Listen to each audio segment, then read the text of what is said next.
Fringes की definition क्या थी देखो। तो definition of fringe is basically locus of all points having same path difference or same phase difference with same phase difference.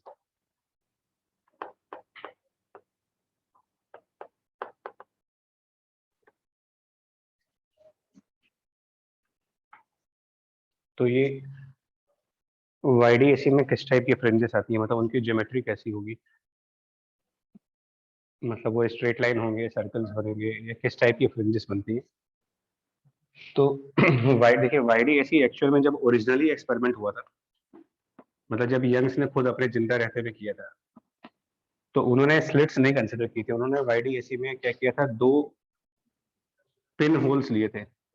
मतलब ये theory में आपको बताया जाता है कि जो स्क्रीन चूज की थी उन्होंने, मतलब एक कार्डबोर्ड लिया था और कार्डबोर्ड पे 2 सर्कुलर छोटे छोटे pin holes S1 S2 create किए थे। मतलब S1 S2 और बेसिकली 2 पॉइंट्स। तो मैथ्स के हिसाब से चलो अगर आप, और उनका इंटरफेरेंस नोटिस किया गया था उनके सामने एक पैरेलल स्क्रीन के ऊपर। तो स्क्रीन के अगर हम उन सभी पॉइंट्स की बात करें जिनके लिए पाथ डिफरेंस एक पर्टिकुलर गिवन वैल्यू हो, फॉर एग्जांपल हम ये चाहते हैं कि स्क्रीन पर ऐसे कौन कौन से पॉइंट्स होंगे जिन सबके लिए पाथ डिफरेंस की वैल्यू से फॉर एग्जांपल लैम्डा के बराबर होगी। तो ये ऐसा कोई एक सिंगल पॉइंट स्क्रीन पर नहीं मिलेगा आपको। मतलब अगर आप S1 से कोई पॉइंट P1 ले लें और S2 से एक पॉइंट P2 मान लिए, इसी स्क्रीन पर हो सकता है कोई पॉइंट P2 भी हो आपके पास, उसको भी S1 से मिलाइए और S2 से मिलाइए, सेम स्क्रीन पर कोई और भी पॉइंट हो सकता है। और अगर इस तरीके की कंडीशंस आ जाए कि S2 P1 minus S1 P1 is same as S2 P2 minus S1 P2 and so on, मतलब हम उन सभी पॉइंट्स की बात कर रहे हैं जिनके S1 और S2 से डिस्टेंसेस का डिफरेंस एक कांस्टेंट वैल्यू है। वो सभी पॉइंट्स जिनके डिस्टेंस S1 से और डिस्टेंस फ्रॉम S2 का डिफरेंस पार्ट हमेशा कांस्टेंट रहेगा। और अब अगर पता करें कि P1 P2 और ऐसे और भी जितने पॉइंट्स हैं वो उनका ज्योमेट्रिकल लोकस क्या बनेगा, उस लोकस को हम डिफाइन करेंगे यहाँ पर फ्रिंज। तो ये एक मैथमेटिकल टॉपिक हुआ कि S1 और S2 दो अगर पॉइंट्स हैं तो उनसे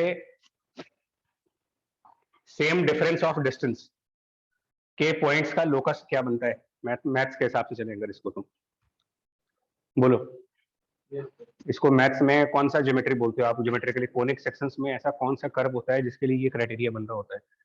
तो उसका आंसर ऑलरेडी बता चुके हैं, हाइपरबोला बनता है। हाइपरबोला होता है। Hyperbolic, so fringes are hyperbolic. ये हाइपरबोलिक फ्रिंजेस आती हैं अगर P1 और P2 जो है वो आपके, sorry, S1 S2 are pin holes. इसको कहानी की तरह ना सुनना क्योंकि क्वेश्चन आंसर है ये। If P1 P2 are pin holes then the fringes are hyperbolic. और डिटेल के लिए आप मैथ में हाइपरबोला की डेफिनेशन पढ़ोगे तो मिल जाएगा। देखिए इलिप्स को डिफाइन किया गया था, थोड़ा सा रिकॉल करोगे तो कोनिक सेक्शंस में इलिप्स को डिफाइन किया गया था, it is the locus of all points with, अगर हम 2 पॉइंट S1 S2 लें और कोई पॉइंट P ले लें यहाँ पर, तो S1P और S2P का समेशन कांस्टेंट होता है। Sum constant definition of ellipse में S1P plus S2P is a constant value, और वो कांस्टेंट वैल्यू मेजर एक्सिस होती है। हाइपरबोला के लिए कहा जाता है कि S2 और S1 से किसी गिवन पॉइंट का जो डिस्टेंस होगा और उसका डिफरेंस निकालें अगर, वो एक कांस्टेंट वैल्यू आएगी, और ये एसेंट्रिसिटी के फॉर्म में रिप्रेजेंट भी की जाती है। हाइपरबोला की एसेंट्रिसिटी अगर कुछ आइडिया हो तो उससे इनका डिफरेंस कनेक्ट भी हो जाता है। आइडिया है कोई क्या होता है ये जो कांस्टेंट वैल्यू हाइपरबोला में होती है। Yes sir. एक मिनट बच्चा, तुम बताओ। ई, अच्छा क्या बाकी लोग कंफर्म करना है यार, ये क्लास में ये लोग कह रहे हैं कि क्या लिखे, मतलब बताओ ना। 1 प्लस बी स्क्वायर बाय, ये होता है। Yes sir. सर ये चीज तो एसेंट्रिसिटी है, कांस्टेंट डिफरेंस थोड़ी है। एसेंट्रिसिटी तो भाई एसेंट्रिसिटी नहीं पूछ रहा हूं की मैं, वाली वही। सर ये तो कांस्टेंट एसेंट्रिसिटी नहीं पूछ रहा हूं मैं, पूछ रहा कि हाइपरबोला में जब आप ये कहते हो कि S2 और S1 से किसी पॉइंट P का डिस्टेंस निकाल करके और डिफरेंस लेते हैं तो कांस्टेंट वैल्यू आती है, तो वो कांस्टेंट वैल्यू कितनी होती है। तुम लोग शायद एसेंट्रिसिटी बता चुके हैं। नहीं, वो आप एक बार चेक कर लेना, उसकी मैथमेटिकल पार्ट है बता। खैर तो हमें इसका क्वेश्चन आंसर के फॉर्म में देखा जाए तो हमारा पहला आंसर ये हुआ question answer form. Question answer form में अगर S1 और S2 पिन होल्स है देन फ्रिंजेस आर हाइपरबोलास। अब ये किस, अच्छा एक और बात, हाइपरबोला में S1 S2 जो होते हैं वो हाइपरबोला के कौन से पॉइंट्स बनते हैं?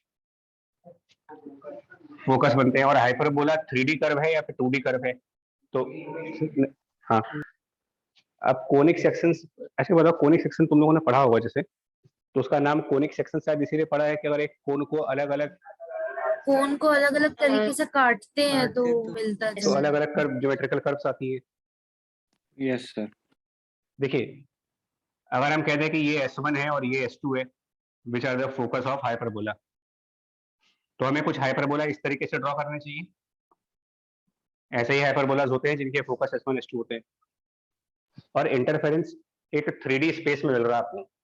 तो एक्चुअल में क्या होता है, एक्चुअल में ये जो लाइन S1 S2 है, इसके अबाउट अगर इस हाइपरबोलिक कर्व को रोटेट कर दिया जाए तो एक 3D फिगर मिलेगी, एक सरफेस जनरेट हो जाएगी इसकी। रिवॉल्व करेंगे about the line S1 S2। Imagine करना पड़ेगा इसको, क्योंकि अभी हमारे पास तो 2D बोर्ड है, हम 3 डायमेंशन में दिखा नहीं सकते। हाँ हाँ हाँ, एक फनल टाइप बाउल जैसी चीज बन जाएगी, उसमें अगर हाइपरबोला को आप ऐसे घुमा दें, एक लाइन लेके हाइपरबोला की उसको रोटेट कर दीजिए about the line S1 S2, तो 3 डायमेंशन में इसको हम बोलते हैं कि ये हाइपरबोलाइड सरफेस, हाइपरबोलाइड सरफेस बनेगी। मतलब इन ए स्पेस, अगर स्पेस की बात करोगे तो फ्रिंज इज हाइपरबोलाइडिकल सरफेस। और अगर उसको हम स्क्रीन पर देखेंगे, देखिए ऐसे होता है, अच्छा थोड़ा सा इमेजिनेशन है, ये 3D और एक तो परेशान करता है। सर दो फनल्स जैसे दो फनल्स ऐसे देखो आप, जैसे अगर मान लो कोई बाउल टाइप की चीज ले लो आप, हेमिस्फेरिकल बाउल मान ले, तो ये 3D सरफेस है 2D सरफेस हुई। 3D। अब इसको अगर एक रेक्टेंगुलर प्लेन से काटो, अगर ये मान लीजिए कि इमेजिन करें कि एक रेक्टेंगुलर प्लेन इस हेमिस्फेरिकल बाउल से जा रहा हो, तो उस स्क्रीन पर क्या मिलेगा आपको? प्रोजेक्शन। इमेजिन करें कि एक रेक्टेंगल को हमने हेमिस्फेरिकल बाउल से क्रॉस किया, तो उस हेमिस्फीयर उस रेक्टेंगल के ऊपर इस हेमिस्फेरिकल सरफेस का कुछ इंटरसेक्शन पार्ट आएगा, वो क्या बनेगा? Parabola parabola. बनेगा या पैराबोला।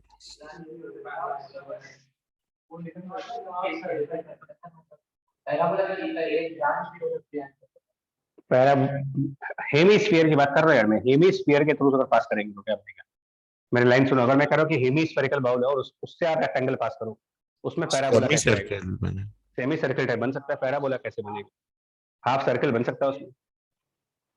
तो 2D और 3D का डिफरेंस थोड़ा समझो आप पहले। तो 3D मतलब हेमिस्फेरिकल बाउल हो गया, और 2D का मतलब हो गया कि आप उसको किसी रेक्टेंगुलर प्लेन से काटो, जैसे नाइफ लेकर के काट देते हैं ना, तो आप नाइफ से कट करिए तो सामने का सेक्शन कैसा दिखेगा, वो ऐसे ही। खैर हमारे क्वेश्चन आंसर के फॉर्म में फिर बोल रहा हूँ, हमसे सिर्फ ये पूछा जाता है कि फ्रिंजेस कैसी होंगी, तो अगर S1 S2 पॉइंट सोर्सेस हैं, यानी कि पिन होल्स हैं, तो हमारा आंसर हो गया हाइपरबोला। बट बाद में क्या किया था कि YDAC एक्सपेरिमेंट को मॉडिफाई कर दिया गया था, क्योंकि जब S1 S2 को होल्स, पिन होल्स माने गए थे, तो लाइट बहुत कम आती थी और स्क्रीन पर बहुत अच्छा कुछ पैटर्न दिखता नहीं था। तो बाद में S1 S2 को पिन होल्स की जगह पर रिप्लेस कर दिया गया नैरो स्लिट्स के साथ, मतलब एक झिरी टाइप की चीज। तो जब स्लिट्स से रिप्लेस किया गया तो थोड़ा सा डिफरेंट पैटर्न मिला आपको। स्क्रीन के ऊपर जो फ्रिंजेस बनी वो ज्योमेट्रिकली ऑल्टरनेट ब्राइट और डार्क,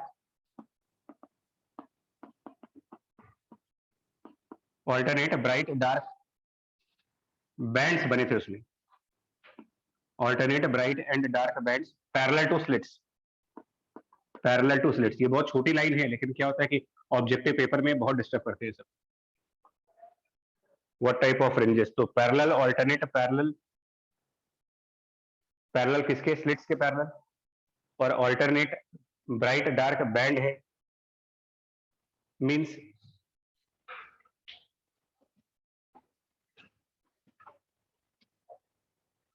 इमेजिन करिए, देखो एक बार तुम लोग को थोड़ा सा ना अपना इमेजिनेशन स्ट्रॉन्ग करना पड़ेगा, क्योंकि बोर्ड हमारे पास अगेन 2 डायमेंशन का ही है। 2 डायमेंशन पे 3 डायमेंशन की फिगर बनती नहीं है अच्छे से। तो अब जरा इमेजिन करो कि ये जो कार्डबोर्ड है, अगर इसके अंदर हम स्लिट्स तैयार करें और वर्टिकल स्लिट्स तैयार करें अगर, तो हमें स्क्रीन पर जो पैटर्न मिलेगा वो किस टाइप का मिलेगा अगर हमने वर्टिकल स्लिट्स बनाई हुई है। एक ऑप्शन ये हो सकता था, एक ऑप्शन हमारे पास ये हो सकता था कि स्लिट्स हॉरिजॉन्टल बनाई जाए। सर वर्टिकल स्लिट्स में उनके पैरेलल हॉरिजॉन्टली मतलब। हाँ, पैरेलल मतलब यहाँ पर स्लिट्स अगर इस तरीके से तैयार कीजिए, जो वीडियो आप लोगों को भेजी गई थी उसमें वर्टिकल स्लिट्स थी, अगर आप ध्यान से नोटिस किया तो। Yes sir. यस सर, जी। उससे Yes, सर sir. अगर पैरेलल हॉरिजॉन्टल उन्हीं स्लिट है के। और मान ले कोई एक पर्टिकुलर लाइट आप भेजती हो, फॉर एग्जांपल जो हम लाइट भेज रहे हैं वो रेड कलर की लाइट भेज रहे हो इसके अंदर, मोनोक्रोमेटिक, तो इसी के पैरेलल यहाँ पर ऑल्टरनेट ब्राइट डार्क, मतलब कि सेंटर पर एक रेड कलर का ब्राइट बैंड मिलेगा आपको, देन उसके बाद कंप्लीटली ब्लैक हो जाएगा यानी कि डार्क, फिर एक ऑल्टरनेट रेड कलर की बैंड आएगी, फिर ब्लैक हो जाएगा, फिर एक रेड कलर की बैंड आएगी। इस तरीके की पैटर्न स्क्रीन के ऊपर विजिबल होते हैं।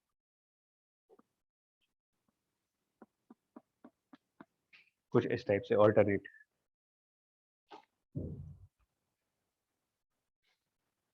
और एक्चुअल बच्चा एक मिनट रुको, बता रहे अभी रुको।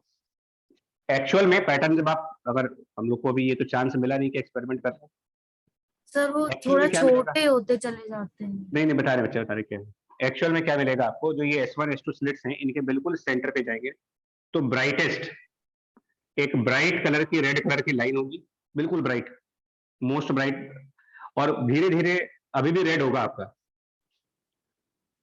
यहाँ पर एक ब्लैक कलर की लाइन, इसके बगल में एक ब्लैक कलर की लाइन, और रेड कलर की इंटेंसिटी ग्रेजुअली कम होती चली जाएगी, कम होती है। मतलब थोड़ा सा टेक्सचर टाइप का मिलेगा आपको, जैसे टेक्सचर से ड्रॉ नहीं करते हम लोग, तो टेक्सचर टाइप का पैटर्न होगा। सेंटर पर बहुत ज्यादा रेड होगा और फिर ऐसा लगेगा कि रेड कलर धीरे धीरे उसकी इंटेंसिटी कम हो रही है और एक पॉइंट पर रेड बिल्कुल डिसअपियर हो जाएगा।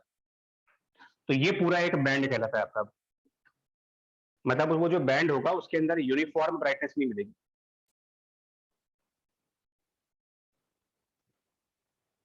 अगर आप कंप्यूटर्स पे जाओ, कंप्यूटर पे जब ड्राइंग करते हो तो टेक्सचर के ऑप्शंस आते हैं, तो उसमें कभी कभी ऐसा होता है कि सेंटर से ब्राइट, सेंटर पे बहुत डार्क होता है और धीरे से उसकी ब्राइटनेस फैल जाती है।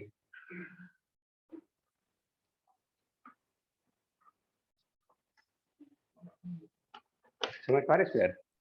Yes sir. Yes, sir. Fade हो रहा है, मतलब हल्का सा फेड होता जाएगा वो, तो उस टाइप का डिजाइनर पैटर्न मिलता है आपको। तो ये पूरी एक बैंड कहलाती है, इसको हम फ्रिंज कह रहे हैं, और ये कहलाती है सेंट्रल ब्राइट फ्रिंज। फिर इंटेंसिटी बढ़ना स्टार्ट हो जाती है। जहां पर ये ब्लैक कलर की लाइन मिल रही है वहां पर इंटेंसिटी क्या बन जाएगी, जिस एट दिस ब्लैक एज, मतलब ब्लैक कलर की बिल्कुल एक फाइन लाइन बनेगी, बिल्कुल फाइन लाइन जो ब्लैक कलर की होगी, वहां पर इंटेंसिटी क्या रखोगे, 0, और उस बैंड के बिल्कुल सेंटर पॉइंट पर जहां पर ब्राइटेस्ट रेड होगा, ये हमारा आई मैक्स है। और हमने इसी आई मैक्स, इसका मतलब इंटेंसिटी मैक्सिमम से 0 की तरफ कम हो रही है। तो जैसे जैसे आप सेंटर से ऊपर बढ़ते हो इंटेंसिटी कम होने स्टार्ट हो जाती है, और इसी का एक फॉर्मूला था आई बराबर आई मैक्स कॉस स्क्वायर 5/2 5/2 वाला, फेज डिफरेंस के हिसाब से। फिर ये सेम पैटर्न स्टार्ट होगा, फिर इंटेंसिटी धीरे धीरे बढ़ना चालू होगी, हल्का सा रेड, फिर उससे थोड़ा डार्क रेड, फिर उससे और डार्क रेड, फिर बहुत ज्यादा डार्क रेड, फिर उसकी इंटेंसिटी फेड होना स्टार्ट हो जाएगी, फिर अपना ब्लैक कलर पे पहुंच गए। पेंसिल कलर होता है ना, तो इससे बहुत, जो पेंसिल कलर या जो वैक्स वाले कलर्स आते हैं इनसे बहुत अच्छी ड्राइंग बनती है, इसकी टेक्सचर्स बन जाते हैं इसमें।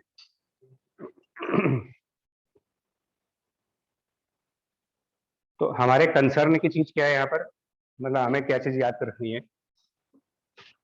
और देखिए जो सबसे मोस्ट ब्राइट लाइन है, वैसे बोर्ड पे देख लो यार, इसका समझना जरूरी है।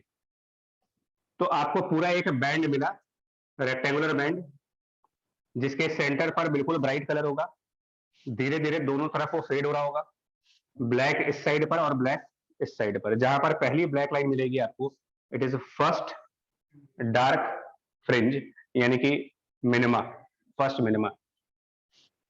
उसके बाद 0 इंटेंसिटी से फिर इंटेंसिटी बढ़ी, 0 से मैक्सिमम, मैक्सिमम से फिर 0, now this is first bright fringe, इसके नीचे था सेंट्रल ब्राइट फ्रिंज, उसके बाद फर्स्ट ब्राइट फ्रिंज, और दोनों के सेंटर टू सेंटर का डिस्टेंस,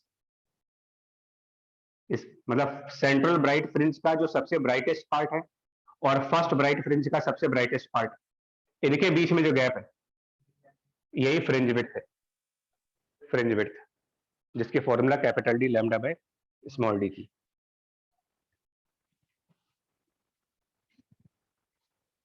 दिखता बहुत अच्छा है, अगर लैब में हो ना तो बहुत बढ़िया से। हम लोग के एक्चुअली स्कूलों में ऐसा लैब है नहीं, वरना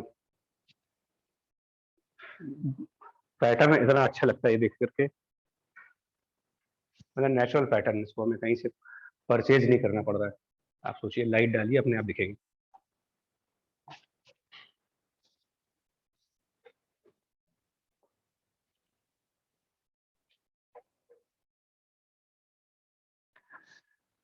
तो हमारे जो, फिर मैं बोल रहा हूँ, जो इम्पोर्टेंट पार्ट हम लोग के लिए है वो ये है कि fringes are rectangular bands, they are parallel to slits. तो स्लिट्स अगर हॉरिजॉन्टल है तो हॉरिजॉन्टल बैंड दिखेंगे, और अगर स्लिट्स वर्टिकल हैं, इस टाइप की हैं, तो आपको ऑल्टरनेट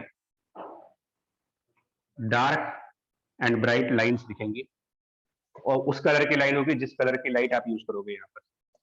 तो they are parallel to these slits. Vertical slits में वर्टिकल बैंड्स आएंगी, हॉरिजॉन्टल स्लिट्स में हॉरिजॉन्टल बैंड्स आएंगी।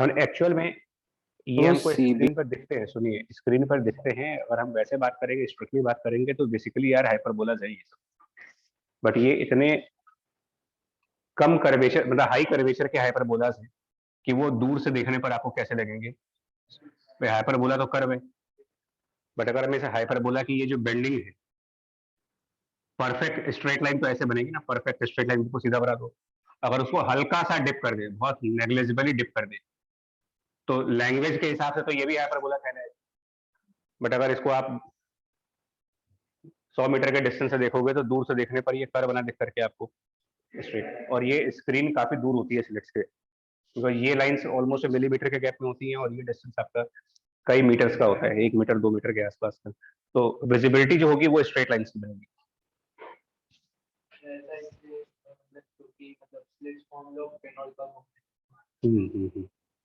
क्योंकि मैथ्स की लैंग्वेज में चलोगे ना तो फंस जाओगे आप, क्योंकि मैथ की लैंग्वेज में आप क्या निकाल रहे हो, locus of all points with the same difference of distance from two given lines, it is not from two given points. Hyperbola की डेफिनेशन में पॉइंट्स आते हैं, राइट है। आगे बढ़ो इसमें, नेक्स्ट पार्ट।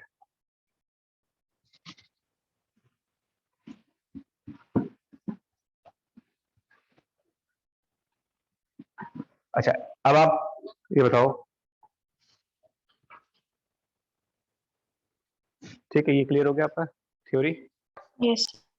राइट। एक और आर्टिकल है जो मैंने कहा था, वाईडीएसी का जो वेरिएंट हम लोग पढ़ रहे थे, तो वेरिएंट में एक तो हम लोगों ने ये कहा था कि पैरेलल लाइट किसी एंगल पर डाल देंगे, याद आया आपको लास्ट क्लास में? Yes. yes Yes, sir. sir. दूसरा वेरिएंट होता है जिसमें हम सर्कुलर फ्रिंजेस मिलती है। सर्कुलर फ्रिंजेस का सेटअप कैसा होगा देखो, setup for circular fringes. Imagine करें कि कोई एक स्क्रीन के नॉर्मल डायरेक्शन में, स्क्रीन के एग्जैक्टली नॉर्मल डायरेक्शन में अगर आप दो सोर्सेस क्रिएट कर दें, S1 and S2, perpendicular to the screen, YDSE setup में ध्यान दो, S1 S2 की जो लाइन है, S1 S2 वो स्क्रीन के पैरेलल प्लेन्स में थे। अभी आप S1 S2 को कहाँ रख रहे हो? On a line which is perpendicular to screen के परपेंडिकुलर लाइन पर S1 S2 है।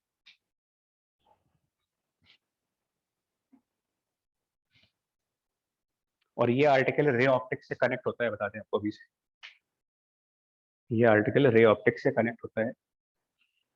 इसमें खुद सोच के देखो आप, स्क्रीन पर कोई पॉइंट P1 है, दूसरा पॉइंट P2, तीसरा पॉइंट P3, इस तरीके से बहुत सारे पॉइंट्स स्क्रीन के ऊपर है, और ये पॉइंट्स इस तरीके से अरेंज किए गए हैं कि S2P1 minus S1P1 is same as S2P2 minus S1P2 is same as S2P3 minus S1P3 and so on.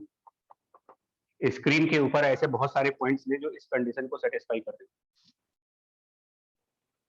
तो अब आप खुद सोचो कि वो P1 P2 का लोकस क्या बनेगा, P1 P2 P3 कौन से ज्योमेट्रिकल लोकस पे जानी चाहिए ताकि ये क्राइटेरिया फुलफिल हो पाए। फर्स्ट मोमेंट पर तो ऐसा लगता है कि यार ये हाइपरबोला की डेफिनेशन,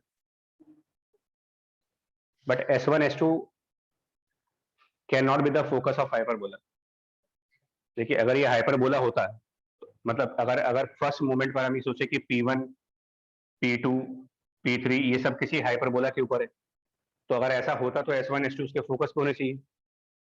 सर आगे पीछे होना चाहिए। ये तो हो नहीं सकता, ये तो कोई सेम ही साइड पे। हो ही नहीं सकता ना। हाँ, अगर आप इवन अगर कोई हाइपरबोला बना भी दोगे P1 P2 को ज्वाइन करता हुआ, तो ऐसा कौन सा हाइपरबोला होता है जिसके लिए दोनों फोकस एक साइड पर आ जाए?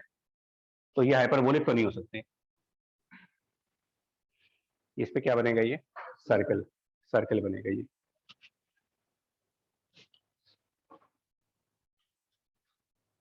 क्योंकि अगर हम इन सभी पॉइंट्स को मिला करके एक सर्कल तैयार करें और S1 S2 सर्कल की एक्सिस पर हो, अब आपको लगता है ना कि एक अगर P1 P2 P3 सब कोई सर्कल पर है और S1 S2 सर्कल की एक्सिस के ऊपर है, तो S1 से जो डिस्टेंस P1 का होगा, S1 से वही डिस्टेंस P2 का होगा, S1 से वही डिस्टेंस P3 का होगा। सर्कल की सरकमफ्रेंस पे जितने भी पॉइंट्स होंगे, एक्सिस के किसी पर्टिकुलर पॉइंट से वो सब सेम डिस्टेंस पर होंगे, कोण बन जाएगा ये।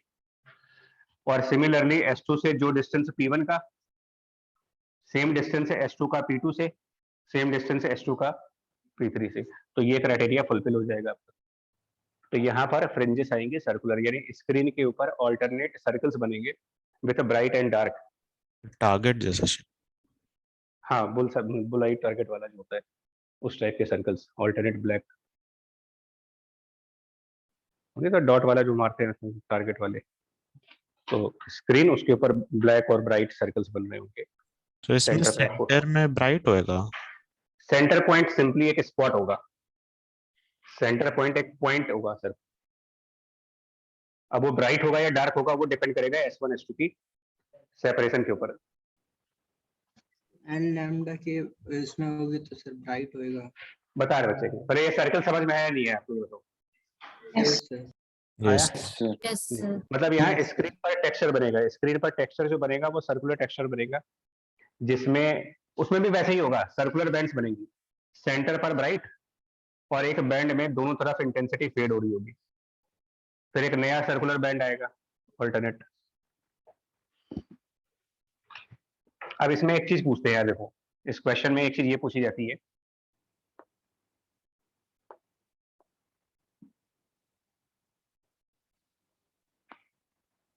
कि अगर ये मान लें S1 है और ये S2 है और इनके बीच में डिस्टेंस कोई D है और सेंटर से हमारा स्क्रीन कैपिटल D डिस्टेंस पर है जो कि बहुत लार्ज है विथ स्मॉल d, इस तरीके का केस है बात।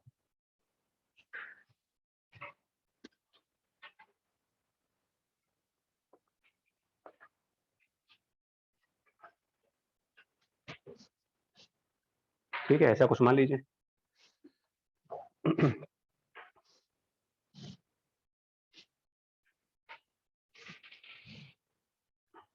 क्लियर, आगे बढ़े हम यार? जी,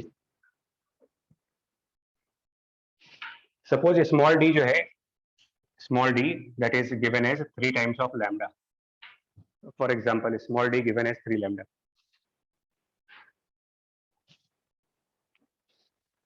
अब सबसे पहले आप मुझे ये बताओ कि जो सेंटर पॉइंट होगा, मतलब ये जहां पर ये लाइन S1 S2 स्क्रीन को कट कर रही है एट दिस पॉइंट, एक वेव S1 से ट्रेवल करके आएगी, दूसरी वेव S2 से ट्रेवल करके जाएगी। Exactly at this centre point wave coming from S1 and wave coming from S2 में डिफरेंस कितना होगा पाथ का? 3 लैम्डा। और 3 लैम्डा के पाथ डिफरेंस पर क्या बनेगा वहां पर? कंस्ट्रक्टिव। तो यहां पर आपको मिलेगा कंस्ट्रक्टिव इंटरफेरेंस CI, अगर d की वैल्यू 3 लैम्डा है। यही d अगर 2.5 लैम्डा होता तो डिस्ट्रक्टिव होता, और अगर ये 2.7 लैम्डा होता तो हम कहते हैं कि Neither ना तो constructive डिस्ट्रक्टिव nor है ना destructive. कंस्ट्रक्टिव है। तो डिपेंडिंग अपॉन स्मॉल डी, अच्छा ये वाला टॉपिक भी ऑप्टिक्स से रिलेट होगा, आप लिखते रहिएगा सब, ये इसका कनेक्शन भी रे ऑप्टिक्स से है। पिछला आर्टिकल भी मतलब रे ऑप्टिक्स से कनेक्ट करेंगे, ये आर्टिकल भी रे ऑप्टिक्स से कनेक्ट होगा।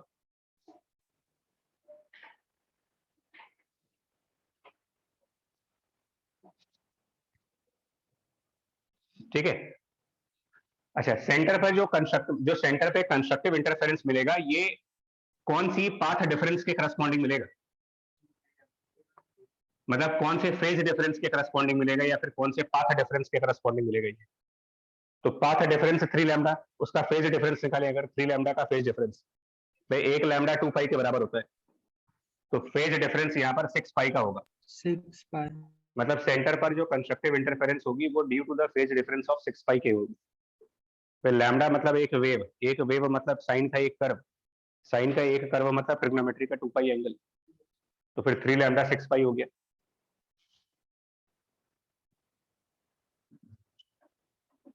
अब आपसे पूछा जाए कि इसके जस्ट ऊपर एक और कंस्ट्रक्टिव इंटरफेरेंस होगा, तो नेक्स्ट कंस्ट्रक्टिव इंटरफेरेंस जो मिलेगी आपको, इसके जस्ट ऊपर वाली कंस्ट्रक्टिव इंटरफेरेंस, वो सेंटर से कितना ऊपर मिलेगी, ये डिस्टेंस क्या होगी। इस तरीके के क्वेश्चंस आते हैं। Find the minimum distance between the next maxima and the maxima at centre. Centre पर मैक्सिमा है, इसके कुछ टाइम बाद फिर एक मैक्सिमा आएगा, उसके क्योंकि ऑल्टरनेट चलना है, pattern is always alternate.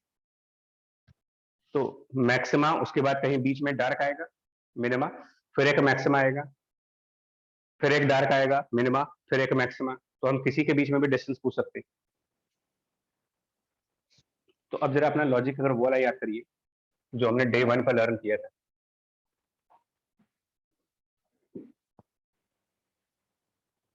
Day 1 पे जरा लर्न किया था हम लोगों ने, डे 1 पर एक टॉपिक बताया था कि S1 और S2 के बिल्कुल सेंटर से एक बाइसेक्टर बनाइए आप, ये मैक्सिमा की लाइन होती है।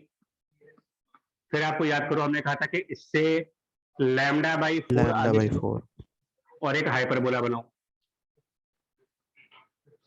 तो इस लाइन के ऊपर मिनिमा आएगा, लैम्डा बाई 4 आगे जाएंगे, सेंटर से लैम्डा बाई 4 आगे, फिर लैम्डा बाई 4 आगे जाके एक और हाइपरबोला बनाएंगे, फिर मैक्सिमा आएगा।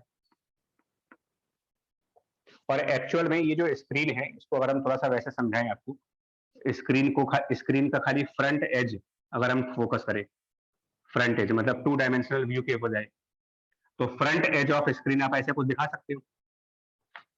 तो यही जो हाइपरबोलास होंगे, यही जाकर के स्क्रीन को कहीं ना कहीं कट कर रहे होंगे, और ये जो लाइन कट कर रही है, ये तो याद करो आप लेक्चर 1 में आपसे कहा गया था कि ये तो हाइपरबोला बनते हैं, बट जब आप सोर्स को टच करके चलते हो तो वो लाइन स्ट्रेट हो जाती है। तो ये स्ट्रेट लाइन स्क्रीन पर चली गई।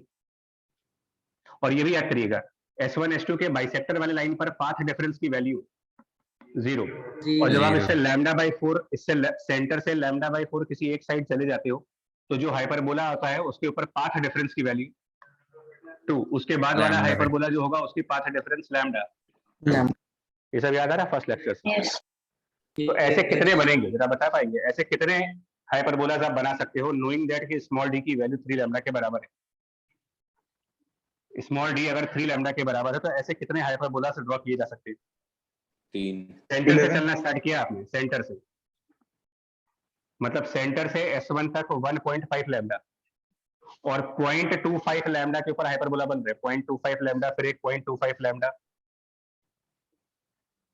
बताओ 5 होंगे। तो 1 2 Yes, फिर sir, एक और 5. हाइपरबोला 3, फिर 4, फिर 5, तो छठवां वाला तो S1 से जाएगा। तो जो 5वां हाइपरबोला होगा उसके ऊपर पाथ डिफरेंस कितना बन रहा होगा? 5th हाइपरबोला पे पाथ डिफरेंस की वैल्यू सेंटर वाले पे 0, फिर लैम्डा बाई 2, फिर लैम्डा, फिर 3 लैम्डा बाई 2, 5वें हाइपरबोला पर पाथ डिफरेंस। तो सेंटर के जस्ट ऊपर मतलब यहां पर पाथ डिफरेंस 5 लैम्डा बाई 2, इसके इधर वाला हाइपरबोला 2 लैम्डा का पाथ डिफरेंस, इसके ऊपर का हाइपरबोला 3 लैम्डा बाई 2 का पाथ डिफरेंस। और सेंटर पर पाथ डिफरेंस था, तो सेंटर पर पाथ डिफरेंस 3 लैम्डा है, मैक्सिमा बनेगा। इसके ऊपर 5 लैम्डा बाई 2 वाला पाथ डिफरेंस आएगा, मिनिमा होगा। इसके ऊपर 2 लैम्डा का पाथ डिफरेंस होगा। तो सेंटर वाले मैक्सिमा के बाद जो अगला वाला मैक्सिमा है वो कौन सी पाथ डिफरेंस पर आएगा? 2 lambda. Next maxima will be for the path difference of 2 lambda. Centre के ऊपर जो पॉइंट है जिसको हम मैक्सिमा कह रहे हैं, अब अगर वो सेंटर के जस्ट बाद वाला मैक्सिमा है, अगर सेंटर के जस्ट बाद वाला मैक्सिमा है तो ये कंफर्म है कि वहां पर पाथ डिफरेंस की वैल्यू 2 लैम्डा होगी। ये हाइपरबोला वाले लॉजिक से आएगा।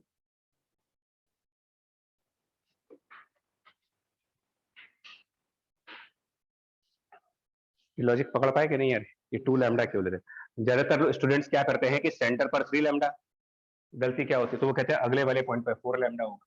मतलब यहाँ पाथ डिफरेंस ऊपर जाने पर बढ़ ही जाए, कम हो रहा पाथ डिफरेंस, जबकि YDAC में उल्टा था। देखिए YDAC में स्क्रीन में बोर्ड पे देख लो फिर आपको पूरा कंसेप्ट क्लियर। नॉर्मल YDAC में आप स्क्रीन को इस तरीके से रखते हो, पैरेलल टू S1 S2। तो जब आपकी screen parallel to S1 S2 होगी तो स्क्रीन का सेंटर पॉइंट कौन से पाथ डिफरेंस के लिए आएगा? 0। और जब आप सेंटर से किसी भी एक साइड बढ़ोगे तो आपका पाथ डिफरेंस बढ़ रहा है वहां पर, और यहाँ S1 S2 के परपेंडिकुलर स्क्रीन को रख रहे हैं, तो सेंटर वाला हाईएस्ट पाथ डिफरेंस है, ऊपर पाथ डिफरेंस कम हो रहा है। ये लोग पकड़ नहीं पाते हैं और फिर वही लॉजिक लगा देते हैं।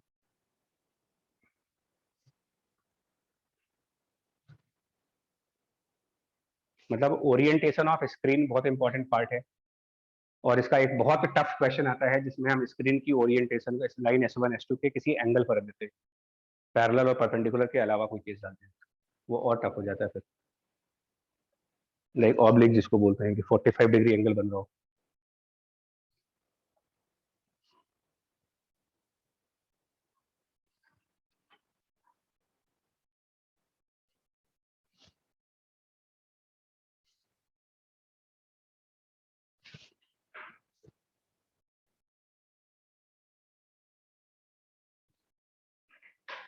और एक और बात बताइए, अगर स्क्रीन इनफाइनाइटली लार्ज हो, स्क्रीन की लेंथ इनफाइनाइटली लार्ज हो, तो कितने मैक्सिमा और मिनिमा स्क्रीन के ऊपर दिखेंगे आप? इस केस में जिसमें S1 S2 स्क्रीन के परपेंडिकुलर है, कितने मैक्सिमास? पूरा सुन लो। स्क्रीन इनफाइनाइटली लार्ज है, मतलब दोनों डायमेंशंस में इनफाइनाइट है। क्लियर है? तो पहली बात तो स्क्रीन पर आपको इंटरफेरेंस पैटर्न में क्या दिखेगा? सर्कल्स, ब्राइट और डार्क सर्कल्स। तो कितने ब्राइट सर्कल्स दिखेंगे और कितने डार्क सर्कल्स दिखेंगे? 5 ब्राइट। सोच लो, फिर से बोल रहा हूँ, एक बार फिर से ध्यान से सुनो। ये बहुत जल्दीबाजी होती है। मैं पूछूं कि स्क्रीन के ऊपर कितने ब्राइट सर्कल्स बनेंगे? सेंटर पर मैक्सिमा बन रहा है बट वो सर्कल नहीं बनेगा। अब इसके बाद आपके इन सभी हाइपरबोलाज में और कितने मैक्सिमा दिख रहे हैं आपको? एक 2 लैम्डा वाला, एक लैम्डा वाला, ये मैक्सिमा बनेगा, लेकिन ये 3 वो होगा ही नहीं, मतलब पड़ेगा नहीं। ये स्क्रीन पे थोड़ी जाएगा। यस सर, तो स्क्रीन पर एक मैक्सिमा बनेगा पाथ डिफरेंस लैम्डा की वजह से, स्क्रीन पर एक मैक्सिमा बनेगा पाथ डिफरेंस, और फ्रिंजेस सर्कुलर है यहाँ पर, तो 2 ही ब्राइट सर्कल्स बनेंगे। यस सर, एक पॉइंट हो जाएगा। इस एक पॉइंट नहीं बनेगा बच्चा, इसमें सर्कल्स बनेंगे, 2 ब्राइट तो सर्कल्स। नहीं, मतलब वो एकदम बीच वाला जो है वो, उसको सर्कल नहीं काउंट करेंगे। हाँ यस सर, वही कह रही हूँ, मैक्सिमा आप point कह होगा। सकते हो कि 3 होंगे, 2 सर्कुलर मैक्सिमास बनेंगे और एक ब्राइट स्पॉट बनेगा सेंटर पर।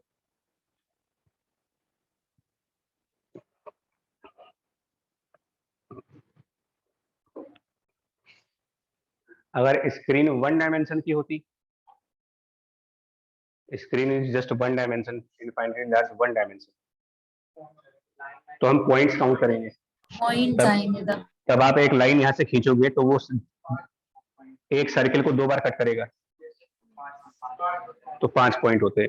2 ब्राइट सर्किल पर 2 डायमीटर वाले पॉइंट और और एक एक सेंटर बीच वाला, का जो सेंटर। 5 मैक्सिमस होते हैं। तो क्वेश्चन की लैंग्वेज पढ़ करके ही आंसर देना, पूछा क्या जा रहा है।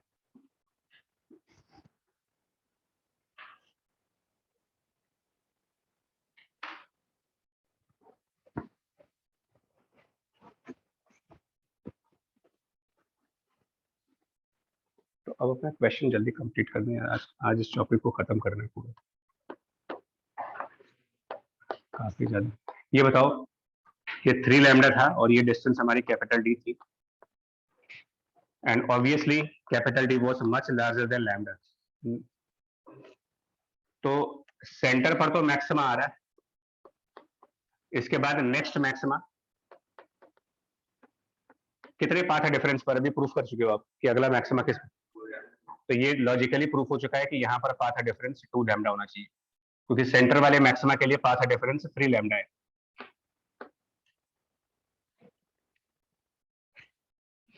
अब आगे इसके बाद मैथ है। S1 से नेक्स्ट मैक्सिमा के पॉइंट की डिस्टेंस पाइथागोरस थ्योरम से, और S2 से इस मैक्सिमा के डिस्टेंस पाइथागोरस थ्योरम से निकाल सकते हो।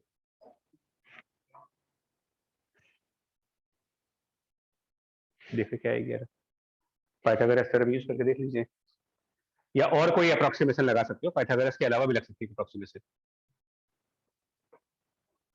जरूरी नहीं पाइथागोरस थ्योरम लेना है, आप दूसरी अप्रोक्सीमेशंस भी यूज कर सकते हो। ध्यान रखना ये डिस्टेंस D है जो बहुत छोटा डिस्टेंस है,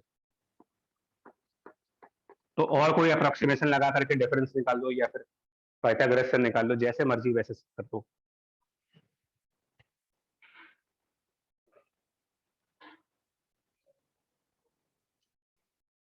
हालांकि हमने इसको अपने टाइम पर मतलब हम तो इसको दूसरे तरीके से याद करते हैं कि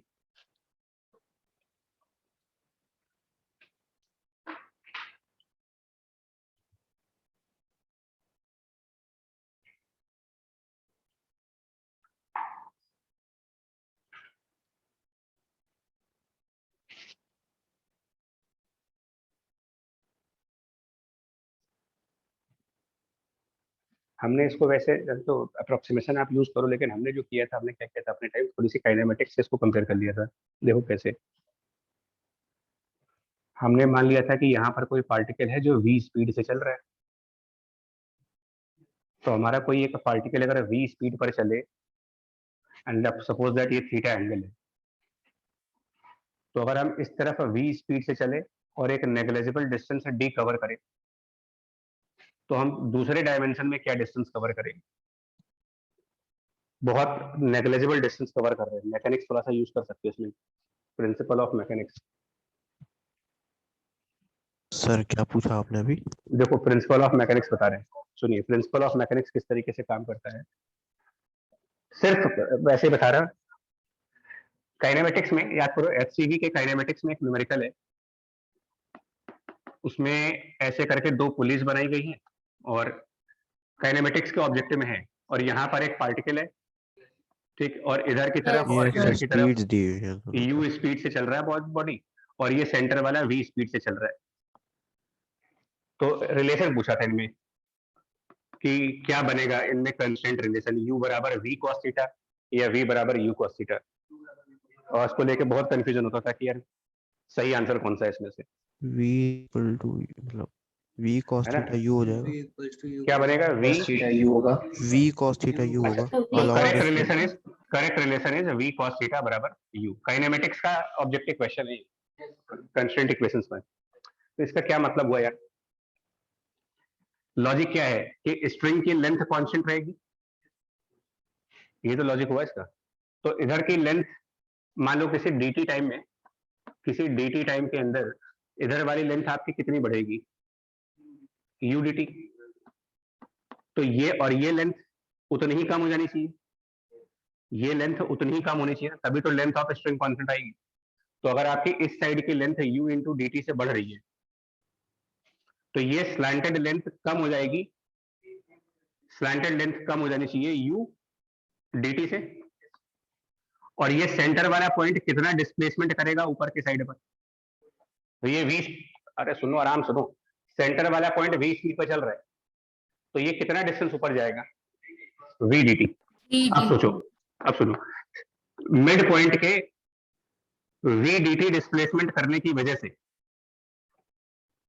साइड में आपकी लेंथ जो कम हो रही है वो हो रही है u dt, और u को हम क्या लिख सकते हैं, यहां पर लिख सकते हैं ना v cos थीटा dt।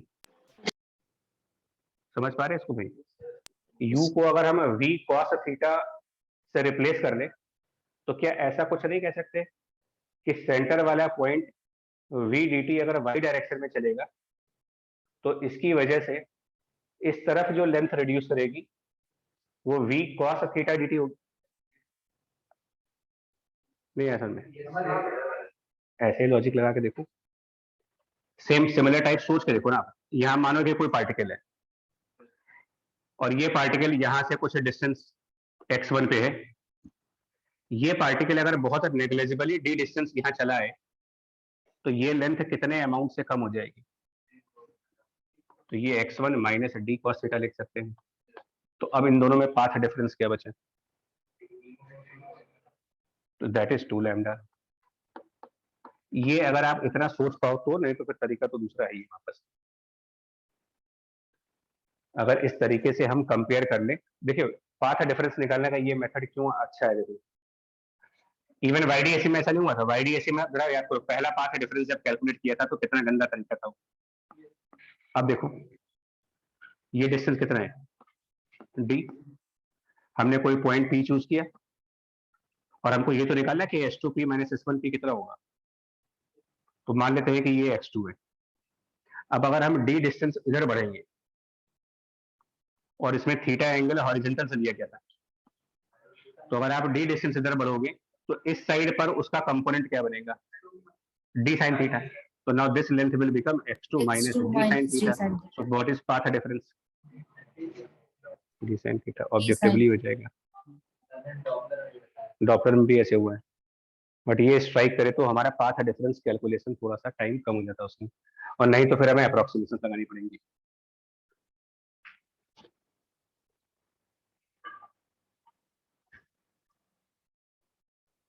और दूसरा तरीका हमने वो ऐसे भी याद कर रखा है कि एक काम करिए, लाइन S1 S2 को, जो लाइन S1 S2 है उसका कंपोनेंट फाइंड करिए in the direction of wave of propagation. अगर यहाँ पर इंटरफेरेंस हो रही है तो इस डायरेक्शन में डी का कौन सा कंपोनेंट आएगा? जिस डायरेक्शन में वेव प्रोपगेट कर रही है इस डायरेक्शन में कंपोनेंट ऑफ दिस डी, अगर ये थीटा एंगल है तो डी कॉस थीटा। इसमें अगर हम डी का कंपोनेंट फाइंड आउट करें टुवर्ड्स वेव ऑफ प्रोपगेशन, तो ये डी है। वेव जिस डायरेक्शन में प्रोपगेट हो रही है उस तरफ डी का कंपोनेंट डी साइन थीटा। इससे भी याद रख सकते हो कि पाथ डिफरेंस ये होता है।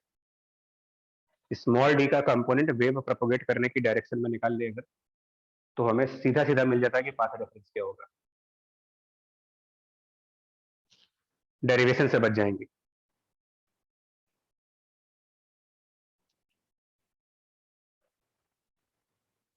सर लेकिन ये सब सिर्फ छोटे डी के लिए होगा ना? और डी छोटा ही होगा। S1 S2 बहुत दूर हो ही नहीं सकते, क्योंकि S1 S2 को नियर रखना इंटरफेरेंस की कंडीशन है। नहीं तो ये वेव और ये वेव ऑलमोस्ट सेम डायरेक्शन में कभी नहीं चलेगी। यस। और इंटरफेरेंस के लिए दोनों वेव को एक ही सेम डायरेक्शन में चलना चाहिए। तो ये हमेशा ही छोटे होंगे। S1 S2 ऐसा नहीं हो सकता कि बहुत ज्यादा डिस्टेंस पर रख दिया जाए। ठीक है, पॉइंट समझ में आपको? अब बताओ cos थीटा कितना आएगा इसके हिसाब से? स्मॉल डी 3 लैम्डा दिया हुआ है। स्मॉल डी इज 3 लैम्डा, तो दैट इज 2/3। cos थीटा आ जाएगा 2/3। cos थीटा आ जाएगा तो फिर अब ये y डिस्टेंस भी निकाल सकते हैं, बिकॉज cos थीटा आ जाएगा तो tan थीटा भी निकल जाएगी। फिर ये distance y upon capital D. हालांकि कैपिटल डी सेंटर तक का ही है, बट ये बहुत छोटा डिस्टेंस है, तो कैपिटल डी आप यहाँ तक भी मान सकते हो, कोई दिक्कत नहीं उसको। तो cos थीटा निकाला है, ट्रिग्नोमेट्री से tan थीटा निकालो। tan थीटा को पुट करिए ये y ओवर कैपिटल डी, तो वो डिस्टेंस y मिल जाएगी जहां पर नेक्स्ट मैक्स में आ रहा है।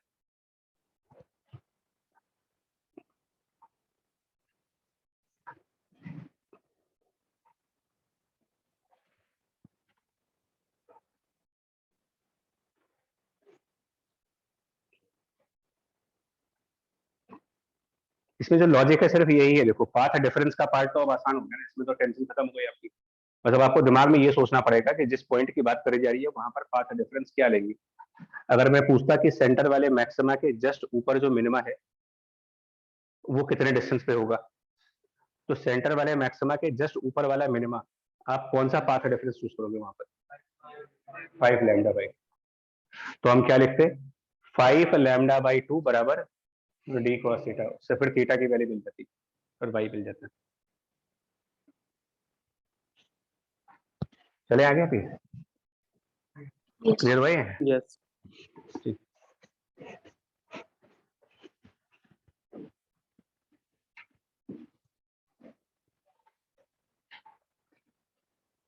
इसके बाद अब जो पार्ट है थिन फिल्म इंटरफेरेंस।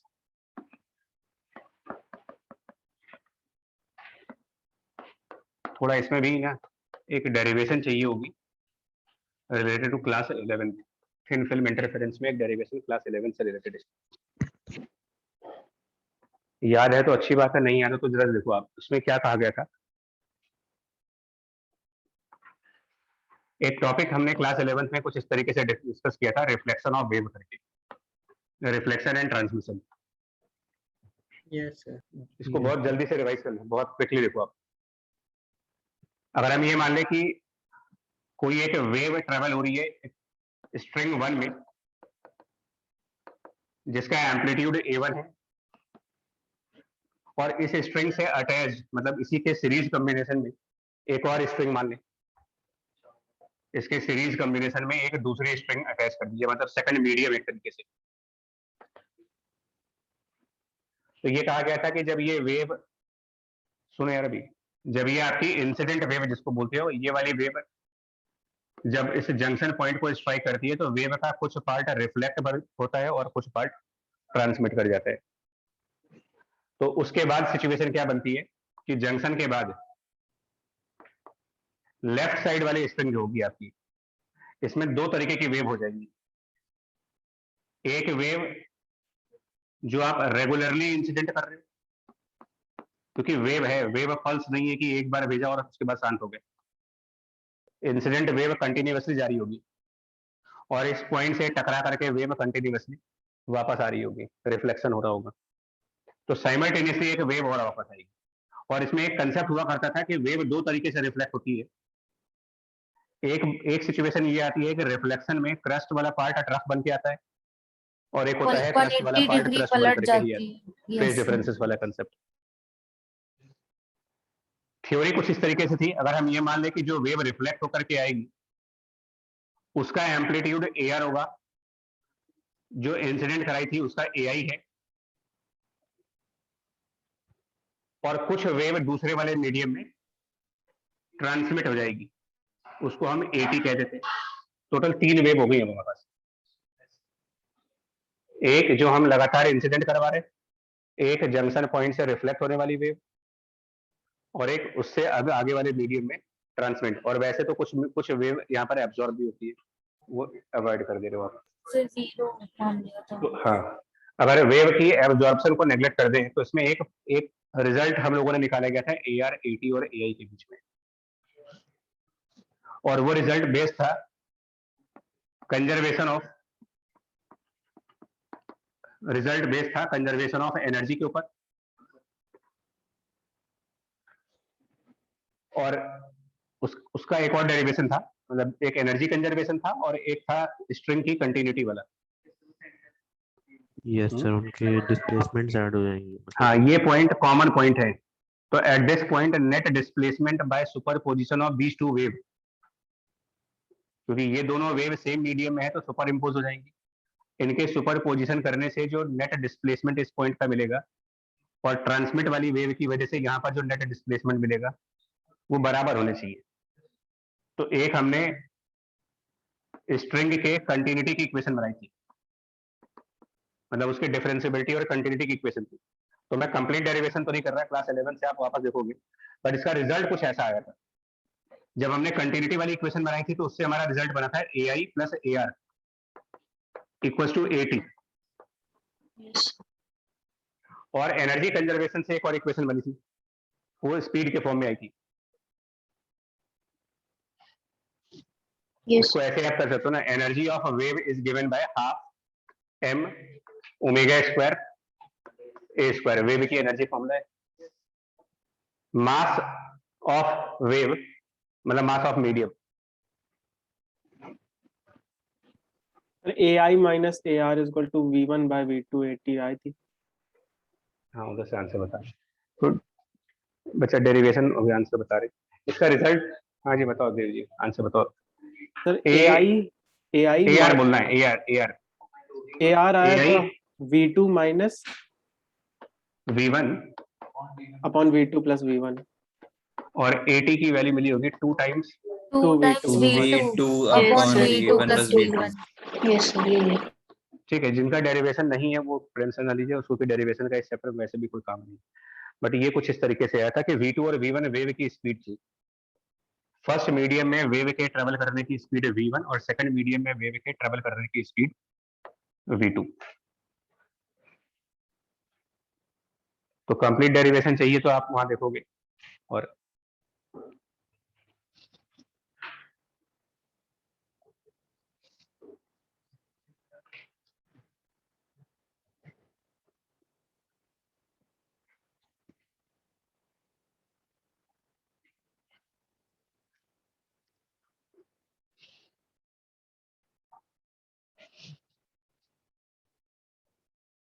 यहाँ एक क्वेश्चन एक्चुअली बनती थी मतलब वो वाली AI square by V1 equals to AR square by V1 plus AT square by V2 करके बनते थे। और हाँ तो सुन, V2 by V1 को n ले लेते थे तो इससे भी हाँ वो अभी कर रहे हैं। ठीक है, ये रिलेशन ठीक है ना। यस V2 V1 से कम हुआ, V2 लेस देन V1, वो कब होगा? V2 लेस देन V1, यहाँ पर वेव की स्पीड कम हो जाए तो ये तब होगा जब ये डेंसर मीडियम, रेयर से डेंस गया डेंस मीडियम हो। तो उस केस में AR की वैल्यू माइनस में जाएगी, जिसका सिग्निफिकेंस ये होता था AR की, हाँ AR 180 की वैल्यू डिग्री माइनस फ्लिप में आने का कर मतलब था देगा कि क्रस्ट वाला पोर्शन ट्रफ बन जाएगा और ट्रफ वाला पोर्शन क्रस्ट बन जाएगा जब रिफ्लेक्शन होगी। तो इसको बोलते थे कि 180 का फेज डिफरेंस आ रहा वहां पर, रिफ्लेक्शन में पाई का फेज डिफरेंस।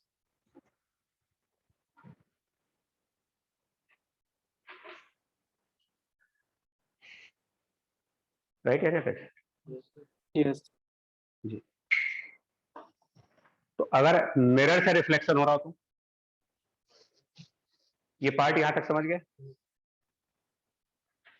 और एक और बात समझिएगा, इसमें एक और थ्योरी थी क्लास 11th में ही, उन क्वेश्चंस पे उस समय ध्यान देते नहीं थे हम लोग। एक और डिस्कशन हुआ था, रिफ्लेक्टेड एनर्जी और इंसिडेंट एनर्जी का रेशियो फाइंड किया गया। सेम होता है अगर वहां से नहीं भाई मतलब साहब, दोनों नहीं साइड नहीं से। नहीं नहीं, नहीं सर वो रिफ्लेक्टेड पावर एनर्जी, हाँ वो तो सेम था, बट ये एक डिस्कशन हुआ था वहां पर कि reflected energy upon incident energy,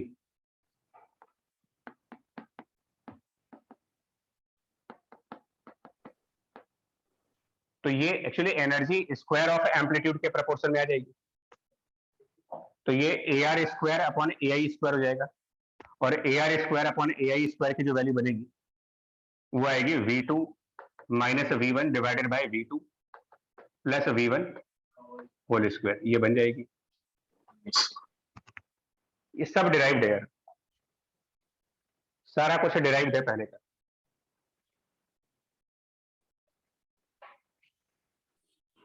उस टाइम हम लोगों ने ये सब डेरिवेशन की थी, मैं उसके लिए मैकेनिकल वेव्स के लिए।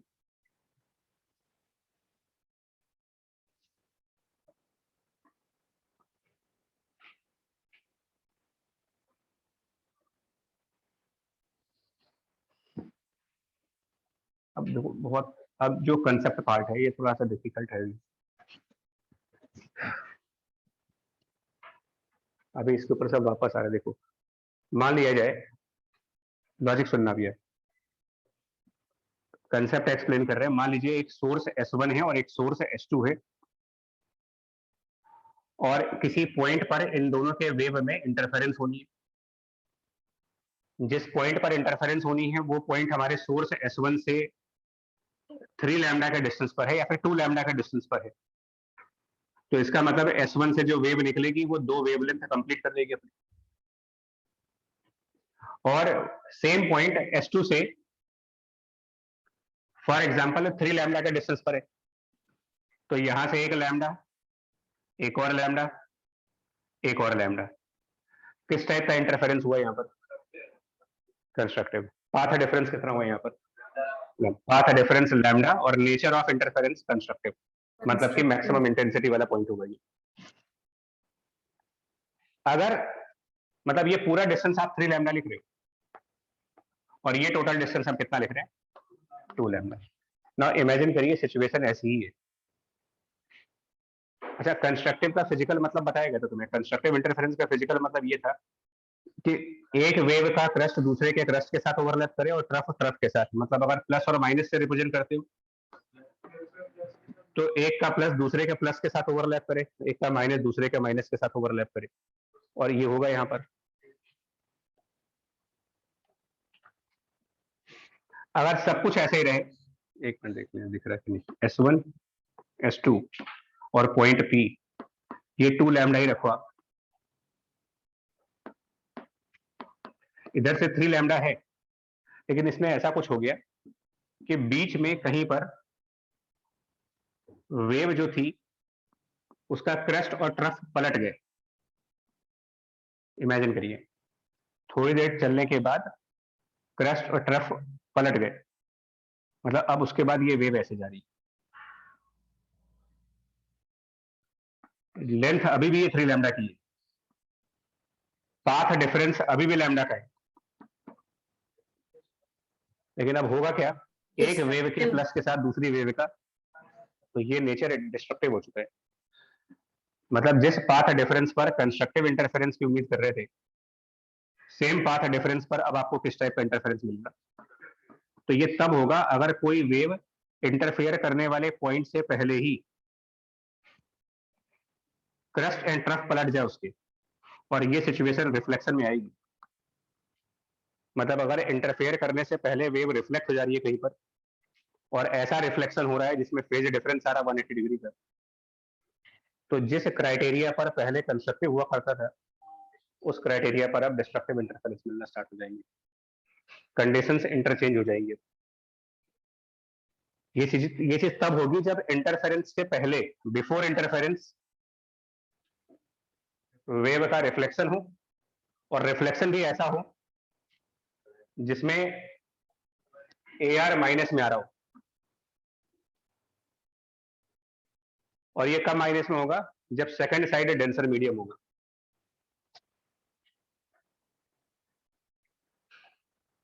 तो ऐसी कंडीशन में हमारा जो हम लोगों ने अभी तक पढ़ा था कि n लैम्डा के पाथ डिफरेंस पर कंस्ट्रक्टिव होगा, अब n लैम्डा के पाथ डिफरेंस पर हम कहेंगे डिस्ट्रक्टिव, और जो डिस्ट्रक्टिव की क्राइटेरिया थी वो कंस्ट्रक्टिव क्राइटेरिया बन जाएगी। और ये तभी समझ सकते हैं जब इंटरफेरेंस का फिजिकल मीनिंग समझ में आया हो कि ये वाली चीज, मैथमेटिकल के अलावा फिजिकल मीनिंग जब आप ये समझ पाओगे कि ओवरलैपिंग ही होती है। कंस्ट्रक्टिव मतलब सिमिलर पार्ट्स की ओवरलैपिंग, और डिस्ट्रक्टिव मतलब अपोजिट पार्ट्स की ओवरलैपिंग।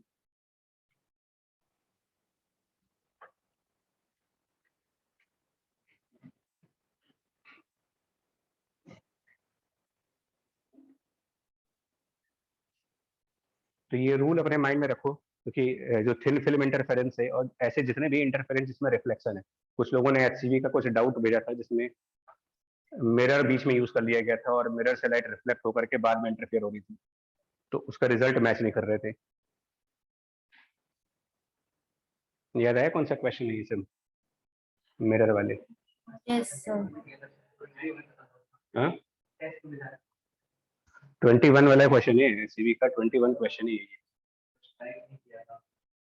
अचानक से इंटरफेरेंस के चैप्टर में ये याद ही नहीं आता कि ऐसा कुछ क्लास 11 में डिस्कस हुआ था, उसका यहाँ यूज करना है हमको, और ये सब कहानी जो है कहाँ बता, इतना लंबा चौड़ा स्टोरी।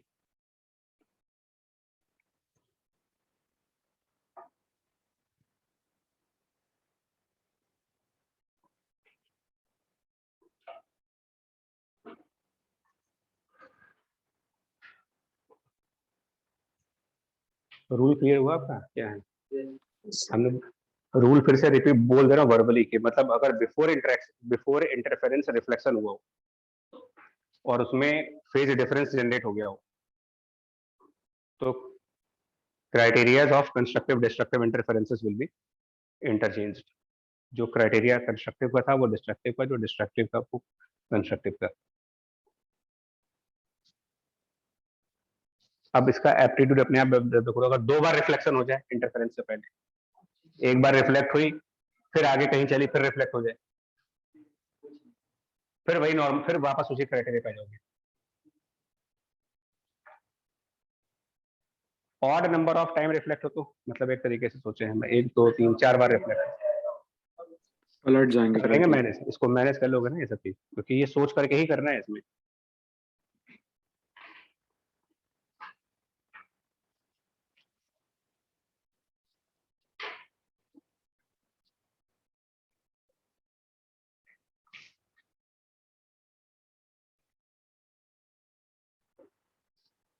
ठीक है जी, आगे बढ़ते हैं यार। चलिए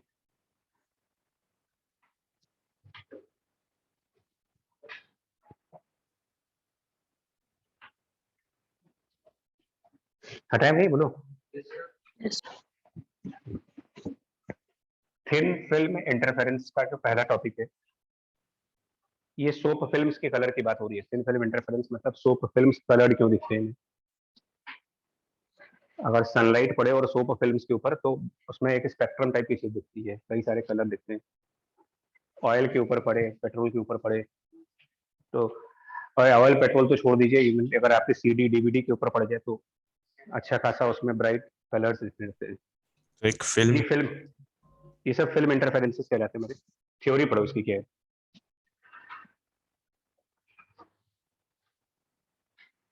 सपोज टी थिकनेस का सोप फिल्म या कोई भी फिल्म आ जाए, टी थिकनेस की कोई एक फिल्म है। अब वो ऑयल की फिल्म है, एयर की फिल्म है, लिक्विड की फिल्म है। यूनिफॉर्म थिकनेस टी लिखते जाओ भाई साहब। Consider a film of uniform thickness, diagram में यूनिफॉर्म दिख रहा है तो consider a film of uniform thickness. और मैं यूनिफॉर्म 2 3 बार बोल रहा हूँ, इसका मतलब ऐसी भी फिल्म आएंगी जिनके थिकनेस वेरिएबल टाइप के होंगे। तो फिलहाल जो फिल्म कंसिडर की गई है वो एक यूनिफॉर्म थिकनेस की यूनिफॉर्म मटेरियल जिसका रिफ्रैक्टिव इंडेक्स n है।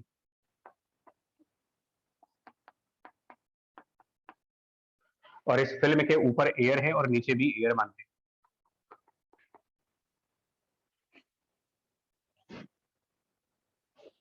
और इमेजिन करें कि इसके ऊपर कोई एक लाइट नॉर्मली इंसिडेंट कराई गई है।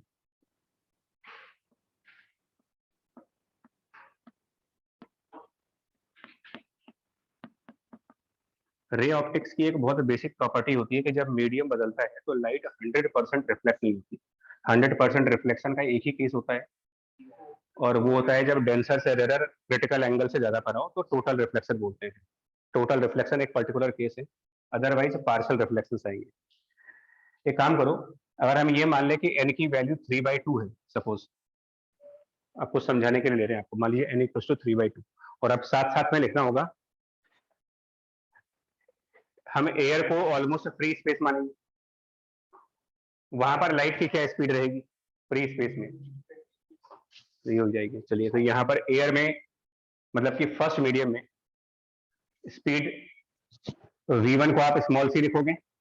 सेकंड मीडियम यानी फिल्म के अंदर जब जाएंगे तो speed of light c upon refractive index, तो 2/3c। इस हिसाब से v2 माइनस v1 का वैल्यू, v2 माइनस v1 ये आएगा c/3, और v2 plus v1 5c/3, c/3 upon 5c/3 1/5 का स्क्वायर 1/25, जो कि 4% हुआ। यानी हम ये कहेंगे 4% लाइट यहां से रिफ्लेक्ट होगी और 96% लाइट ट्रांसमिट होगी यहां से।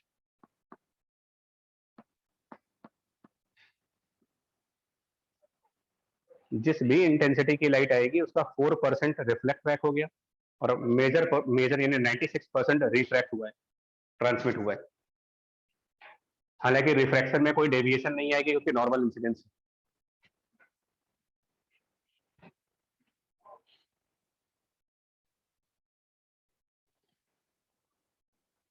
फिर दूसरे सरफेस पर जहां मीडियम फिर बदल रहा है आपका, एक बार फिर से चेंज ऑफ मीडियम आ रहा है, वापस फिल्म से एयर हो रहे हैं,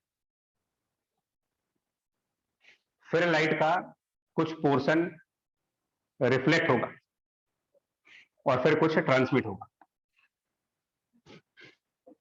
राइट यार।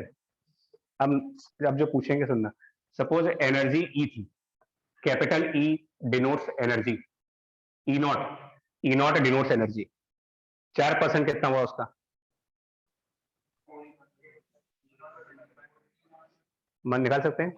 तो यहां पर एनर्जी वापस कितनी गई, 0.04 ई नॉट एनर्जी, और वापस इधर कितनी एनर्जी आई है, 0.96 ई नॉट, उसका 4% फिर रिफ्लेक्ट होगा, वो 4% ही होगा। भले V1 V2 आप इंटरचेंज कर दो, क्या फर्क पड़ता है। अगर हम V1 V2 पलट भी दें तो स्क्वायर के बाद तो आंसर वही आएगा ना आपका। तो फिर अब लेकिन आप 4% किस चीज का, 0.96 ई नॉट का 4% रिफ्लेक्ट होगा, कितना होगा वो, 4% ऑफ 96%, मतलब कि 0.04 इंटू 0.96, 0.04 इंटू 0.96 करके बता दो। 0.38 में 038 0.038 ई नॉट, और बाकी वापस चला जाएगा। देखिए हर बार ऐसा ही होगा, जितनी बार जाओगे 4% बाहर रिफ्लेक्शन और 96% ट्रांसमिशन, फिर ऊपर वाले सरफेस पे लाइट जाएगी, फिर यहां से अब आखिरी पॉइंट खतरनाक है, इसका 4% वापस हो गया और अब इसका 96% वापस एयर में चला जाएगा। 96% ऑफ दिस वैल्यू, 0.038 का 96%, कैलकुलेटर यूज करो, ट्रांसमिट 96 हो रहा है, नहीं ये जो वेव ऊपर जा रही है इसका 96% बाहर जाना है, हमें बाहर वाला चाहिए, हमें ये लगाना है कि वापस एयर में क्या इंटेंसिटी जाएगी, ये इंटेंसिटी चाहिए जो एयर में गई है। 0.038 ई नॉट का 96% एयर में निकला है, मतलब 0.038 इंटू 0.96, 0.03648 0.036, जो राउंड ऑफ करेंगे तो 0.04 के आसपास आएगा, एग्जैक्टली नहीं, बट 0.036 आ रहा है कुछ। और इस तरह एक्चुअली ये पूरा सिलसिला चलेगा यार, बार बार होता रहेगा ये चीज, ये प्रोसेस इनफाइनाइट है, बार बार लाइट रिफ्लेक्ट ट्रांसमिट चलती रहेगी।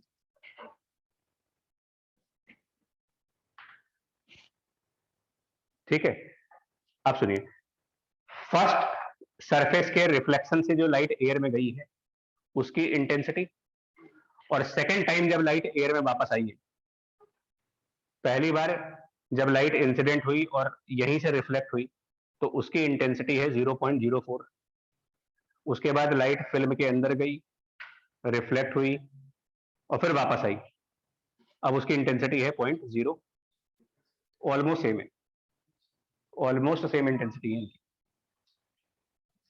इन दोनों में होगा इंटरफेरेंस, जो लगभग सेम इंटेंसिटी की दो लाइट वेव है ये अब आपस में इंटरफेयर करेंगी, और इनके इंटरफेरेंस से डिसाइड होता है कि फिल्म का कलर क्या बनेगा। मतलब ये फिल्म सनलाइट में मुझे ग्रीन दिखेगी, रेड दिखेगी, पर्पल दिखेगी, वो डिपेंड करता है कि ये दोनों लाइट किस तरीके से इंटरफेयर होंगी, कंस्ट्रक्टिव या डिस्ट्रक्टिव।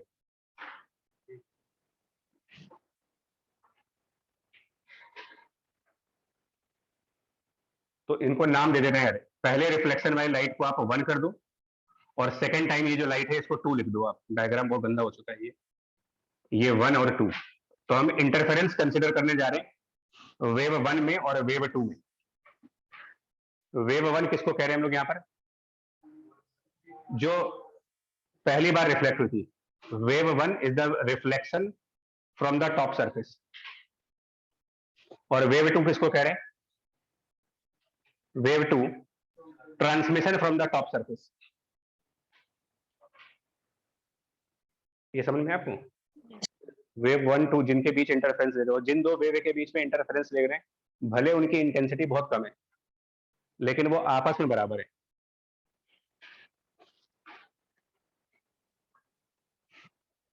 और एक सस्टेनेबल इंटरफेरेंस के लिए ये बहुत जरूरी होता है कि जिन दो वेव का इंटरफेरेंस किया जा रहा है वो लगभग सेम इंटेंसिटी की हो।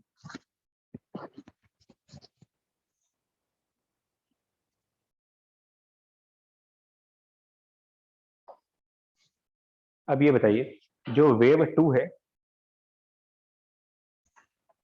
वेव 2, इसने वेव 1 के कंपेयर में कितना ज्यादा डिस्टेंस कवर कर लिया है। देखिए, वेव 1 भी उसी मीडियम में वापस आई है और वेव 2 वापस उसी मीडियम में आ गई। ये दोनों वेव सेम मीडियम में है, लेकिन वेव 1 जैसे ही लाइट गिरी थी वैसे ही रिफ्लेक्ट हो गई, और वेव 2 लाइट इंसिडेंट के बाद पहले फिल्म के अंदर गए, फिर यू टर्न मार करके वापस आए और फिर बाहर निकल रहे। तो finally they are travelling in the same medium, but wave number 2 और वेव नंबर 1 के बीच में देखा जाए तो वेव 2 कुछ ज्यादा लेंथ कवर करके आई। कितना? 2 into t ज्यादा डिस्टेंस कवर किया उसने। तो 2 into t is the extra length और extra path of wave 2, extra path by wave 2, but ये उसका एक्स्ट्रा ज्योमेट्रिकल पाथ है। ये एक्स्ट्रा ज्योमेट्रिकल पाथ है, मीडियम के अंदर घुसा हुआ। इसका एक्स्ट्रा ऑप्टिकल पाथ निकाले तो ज्योमेट्रिकल पाथ को ऑप्टिकल पाथ में कन्वर्ट करेगा, म्यू मल्टीप्लाई होगा। तो एक्स्ट्रा पाथ, उसमें म्यू मल्टीप्लाई करेंगे तो ऑप्टिकल पाथ। और अगर हम ऑप्टिकल पाथ के कंसेप्ट को नहीं यूज करना चाह रहे मान लीजिए, तो वेव 2 ने ये जो एक्स्ट्रा डिस्टेंस कवर की, इसके लिए टाइम कितना मिलेगा उसको? 2t की एक्स्ट्रा डिस्टेंस ट्रेवल करने में वेव 2 कितना टाइम लेगी? 2tn/c c by refractive index, c by n और c बाय म्यू कर लीजिए, बिकॉज ये डिस्टेंस तो आप फिल्म में चल रहे हो जहां स्पीड ऑफ लाइट कुछ अलग है। तो ये टाइम डिफरेंस आ गया। इसको फ्रीक्वेंसी से मल्टीप्लाई करेंगे, क्या बनेगा? याद करो, time difference into frequency, number of oscillation, number of और इसको 2 पाई से मल्टीप्लाई कर दें। This is fundamental method of phase difference, जो लेक्चर के स्टार्टिंग से ये चला रहा है। Difference in number of oscillations को 2 पाई से मल्टीप्लाई कर लीजिए, फेज डिफरेंस आ गया।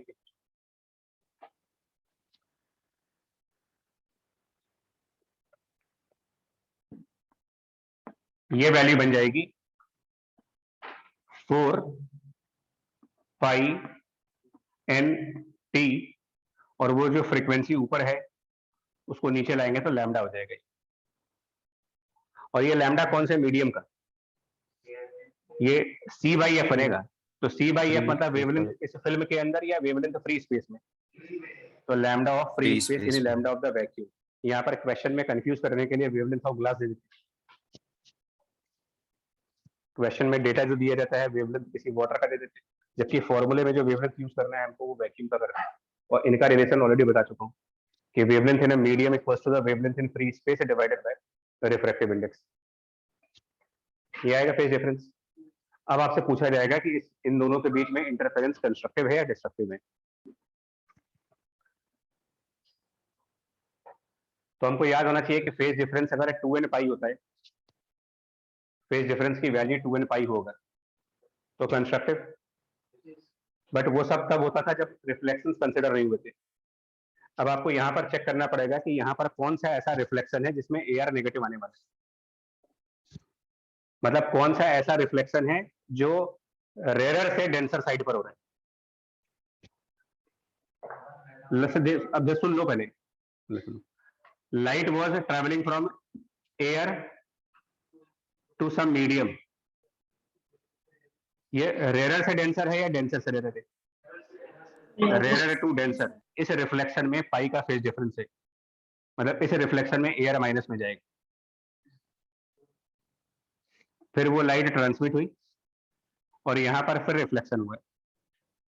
बट ये रिफ्लेक्शन डेंस मीडियम से लाइट मीडियम की तरफ जाते वक्त हुआ था। यहां पर लाइट का ट्रेवलिंग डेंसर से रेयर की साइड पर था। डेंस टू रेयर जाओगे तो रिफ्लेक्शन में कोई फेज डिफरेंस नहीं आएगा, बिकॉज एआर पॉजिटिव आएगा। ठीक है बात ये पक्का ना? तो जो वेव नंबर 1 है उसके रिफ्लेक्शन में पाई का फेज डिफरेंस क्रिएट हुआ था, जिसका मतलब क्या हुआ कि जैसे ही वो वेव रिफ्लेक्ट हुई होगी उसके क्रेस्ट और ट्रफ पलट गए होंगे। लेकिन वेव नंबर 2 में ऐसा कुछ भी नहीं हुआ। तो अभी जो पीछे आपको डायग्राम बताया था कि अगर इंटरफेरेंस से पहले किसी एक वेव की क्रस्ट और ट्रफ पलट जाए, तो जिस क्राइटेरिया पर आपको कंस्ट्रक्टिव इंटरफेरेंस चाहिए था उस पर किस टाइप का इंटरफेरेंस होगा।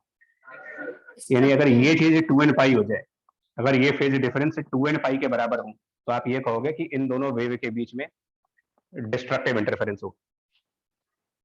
This is criteria of destructive interference.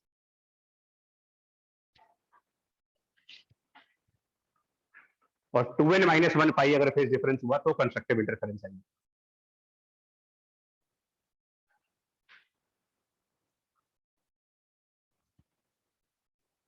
यहाँ पर क्वेश्चन में खेला ये जाता है कि आपको ऊपर कोई और मीडियम डाल दिया, नीचे 3 मीडियम डाल दिए, मीडियम 1, मीडियम 2, मीडियम 3।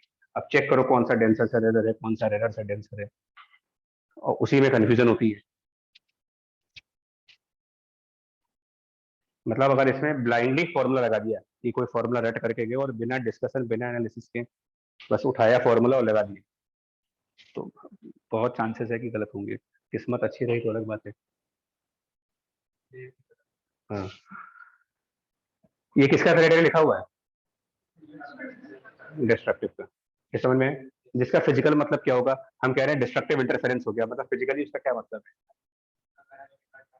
वो उससे होगा क्या हमारे को, मतलब कि ऑलरेडी ये बहुत कम परसेंटेज की लाइट है, बहुत ही कम परसेंट की लाइट है, तो उसमें भी और उनका भी डिस्ट्रक्टिवली डिस्ट्रक्टिव का क्या इंटरफियर मतलब, कर गई। ब्लैक। तो फॉर एग्जांपल अगर हमने रेड कलर की लाइट डाली थी तो बहुत लाइट कलर का रेड रिफ्लेक्ट होगा, यहाँ भी बहुत लाइट कलर का रेड होगा। Light red plus light red will become black. मतलब यहाँ पर रेड कलर दिखेगा ही नहीं आपको, हल्का भी नहीं दिखेगा, तो रेड कलर मिसिंग हुआ। और एक्चुअल में ऐसा होता नहीं। देखिए एक्चुअल लैब में क्या होता है, समझा रहे हैं एक्चुअली क्या होता है, सुन लो बता रहे हैं।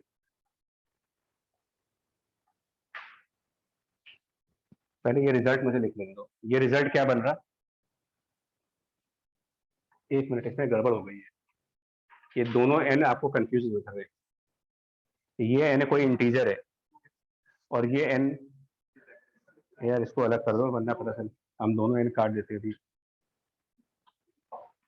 गड़बड़ हो जाएगी भाई। ये एन आपका कोई एक मैथमेटिकल इंटीजर है 1 2 3 4, और ये ऊपर जो यहाँ लिखा हुआ था उसको म्यू वापस कर दो, mu is refractive index. Sir मैंने तो शुरुआत से ईटा टाइप का सिंबल बना जो भी, दिया। हाँ कोई अच्छा सिंबल डिफरेंट कर दो। इससे क्या बन रहा हमारा क्राइटेरिया, यार देखो कि लैम्डा ऑफ वी, मतलब ये क्या बनेगा, 2n पाई करेंगे तो 2 पाई कट जाएगा, और n बराबर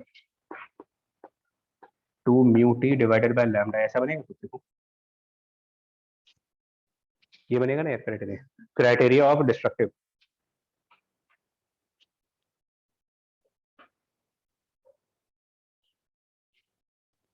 ठीक होगा ये। अब सुनिए, और n minus half equals to 2 mu t by lambda किसके लिए बनेगा क्राइटेरिया, कंस्ट्रक्टिव इंटरफियरेंस। ऊपर वाला डिस्ट्रक्टिव इंटरफेरेंस है, नीचे वाला कंस्ट्रक्टिव। अब इसका मतलब समझो क्या है। ये इमेजिन करें, मैं सुना एक मिनट है? नहीं, ये 2n5 इसको इसके बराबर किया, यहाँ 2n-1 था, 2 कॉमन ले लिया, तब n माइनस हाफ हो गया, और वो 2 इससे कट जाएगा। नहीं, 2n-1 पाई होता है यार, सही है भाई।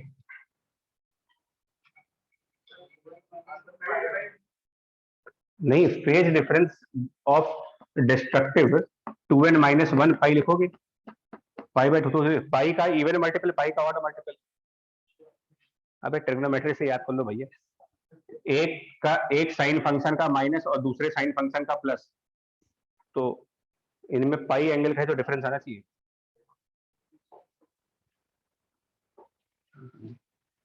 चलिए यार, मैं कह रहा था, मान लो एक पर्टिकुलर थिकनेस की सोप की फिल्म है और इसके ऊपर आपने व्हाइट लाइट को इंसिडेंट किया है, white light on a soap film of given thickness. हम थोड़ा सा थिकनेस और एलिमेंट ले लें, क्योंकि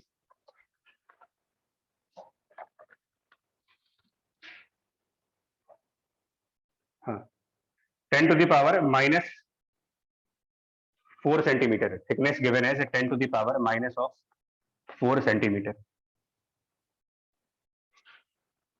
और व्हाइट लाइट की जो वेवलेंथ का रेंज है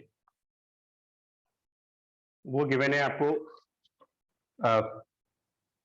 minimum wavelength in the white light given as 400 nanometer and the highest wavelength of visible in the white light given as 750 nanometer। Question के हिसाब से चलते हैं। अब ये कहीं कहीं पर 380 और 780 भी देते हैं, कहीं 400 और 700 भी देते हैं, तो ये क्वेश्चन टू क्वेश्चन वेरी करेगा। मतलब एक कुल मिलाकर के आप मोनोक्रोमेटिक लाइट नहीं भेज रहे हो, एक ऐसी लाइट भेज रहे हो जिसमें 400 से 750 के बीच की हर वेवलेंथ, सारी वेवलेंथ है, ठीक है। अब पूछ रहे हैं और mu refractive index 1.4, refractive index 1.4, ठीक है जी, क्लियर हुआ आपका? Find the wavelength of strong reflection, find the wavelength of strong reflection and weak reflections, wavelengths of strong and weak reflections। अब ये strong and weak किस सेंस में बात हो रही है? रिफ्लेक्शन तो वैसे भी वीक था, 4% ही था, लेकिन ये जो स्ट्रॉन्ग और वीक की बात कर रहे हैं इनका मतलब है constructive destructive. Constructive destructive, strong reflection का मतलब पूछ रहे हैं कि कौन कौन से लैम्डा रिफ्लेक्शन में कंस्ट्रक्टिवली इंटरफेयर करेंगे और कौन कौन से लैम्डा डिस्ट्रक्टिव, उनका मतलब हुआ वीक रिफ्लेक्शन।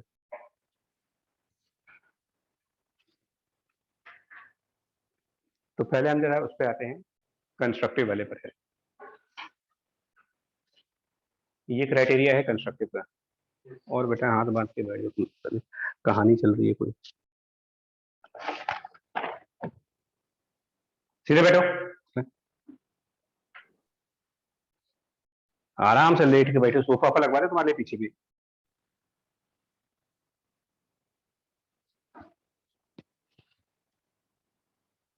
तो बॉडी लैंग्वेज कहती है इन लोग के सारे बेवकूफ कहीं के,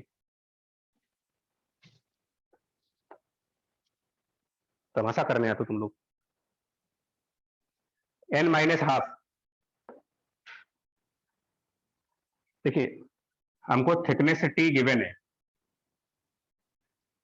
रिफ्रैक्टिव इंडेक्स पे गिवन है, लैम्डा की कोई एक रेंज दी गई है 400 से 750। लैम्डा की रेंज के करस्पॉन्डिंग n की पहले रेंज निकालेंगे, n half plus 2 mu T upon lambda, सारी वैल्यूज पुट करेंगे इसमें। लैम्डा की लोवेस्ट वैल्यू, ध्यान दो, लैम्डा की लो वैल्यू के करस्पॉन्डिंग n की सबसे लार्जेस्ट वैल्यू मिलेगी और लैम्डा की हाई वैल्यू के करस्पॉन्डिंग। तो पहले आप ये पता लगाओ कि n की वैल्यूज कहां से कहां तक हो सकती है, बिकॉज n कोई इंटीजर है। अब हमें नहीं मालूम कि ये इंटीजर कहां से कहां तक हो सकता है, तो जो लैम्डा की रेंज दी गई है उससे पहले हम ये पता लगाएंगे कि n की क्या रेंज बन रही।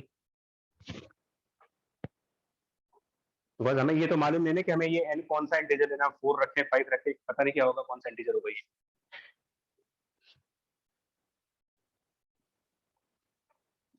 क्वेश्चन मिलने के बाद एक आदमी होता, बच्चा होता है कि लो हम खुद सोचें, यहाँ आराम से बैठे एकदम।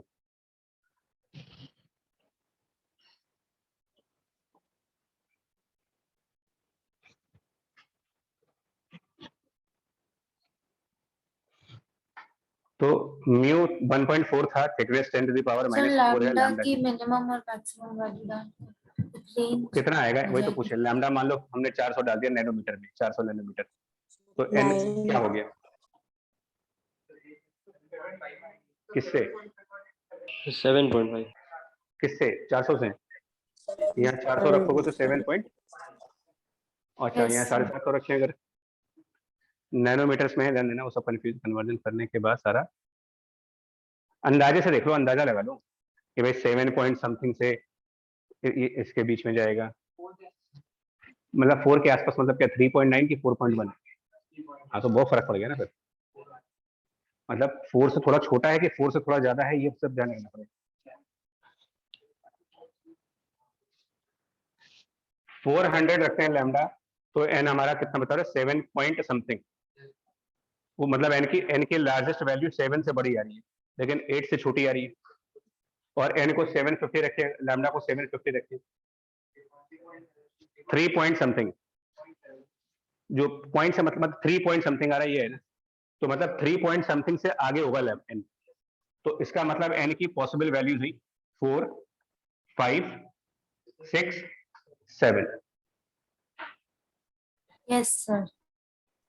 एन की ये 4 पॉसिबल वैल्यूज है, जिनके करस्पॉन्डिंग कंस्ट्रक्टिव इंटरफेरेंस, जिसका दूसरा नाम है स्ट्रांगली रिफ्लेक्टेड। अब आप क्या करोगे इस फॉर्मूले में, एक एक करके, पहले एन को 4 रखो, फिर उसके करस्पॉन्डिंग लैम्डा निकालो, फिर एन को 5 रखो, corresponding lambda, n6 corresponding lambda. तो 4 वेवलेंथ निकल करके आएंगी, 4 ऐसी वेवलेंथ होंगी जिनका कंस्ट्रक्टिव इंटरफेरेंस हुआ।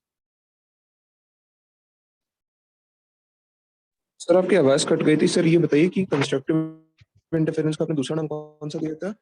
स्ट्रॉन्ग रिफ्लेक्शन, मतलब बुक्स में अगर आप एचसीबी को देखोगे तो वहां पर क्वेश्चन में कंस्ट्रक्टिव वर्ड नहीं यूज किया उन्होंने, स्ट्रॉन्ग रिफ्लेक्शन वर्ड यूज किए, मतलब उसका वही है।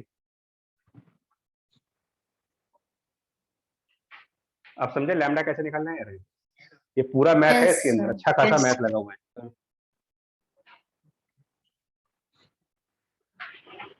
इसी तरह से आप उसके लिए भी वीक अब ऐसे ही रिफ्लेक्शन डिस्ट्रक्टिव में करेंगे, डिस्ट्रक्टिव वाली कंडीशन रख करके, लैम्डा की रेंज रख करके, एन की रेंज पहले निकालेंगे, जिससे हम पहले ये पता करेंगे कि एन की पॉसिबल इंटीजर्स कौन कौन से हो सकते हैं। फिर एन के जो पॉसिबल इंटीजर्स निकल के आएंगे उनमें एक एक इंटीजर रखते जाएंगे एन की, और लैम्डा निकालते जाएंगे। तो इसका जो आंसर है वो एक बार देख लो, बाद में कैलकुलेशन कर लेना। लैम्डा जो आ रहा है,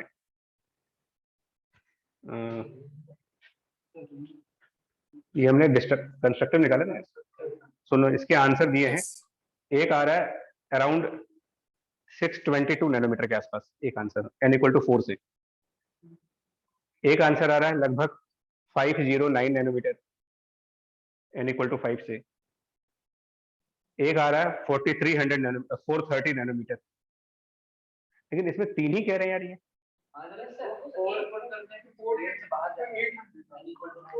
तो इसका मतलब वो वैल्यू 3 पॉइंट समथिंग नहीं आई होगी, तो 4 तो आंसर वही है, 7 नहीं आ रहा है। इसका मतलब तुम्हारी ये गलती गलत है, तो 7 आंसर में नहीं है। इसका मतलब लैम्डा की वैल्यू अगर आप 400 रखेंगे तो ये वैल्यू 7 से छोटी हुई होगी।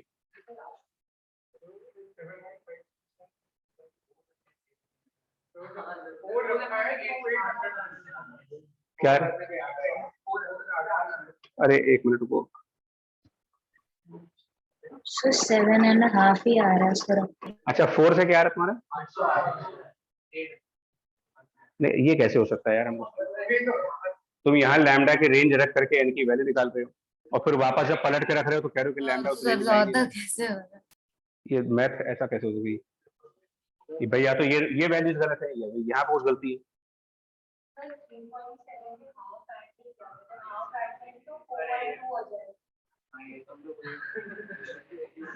4 नहीं आंसर में,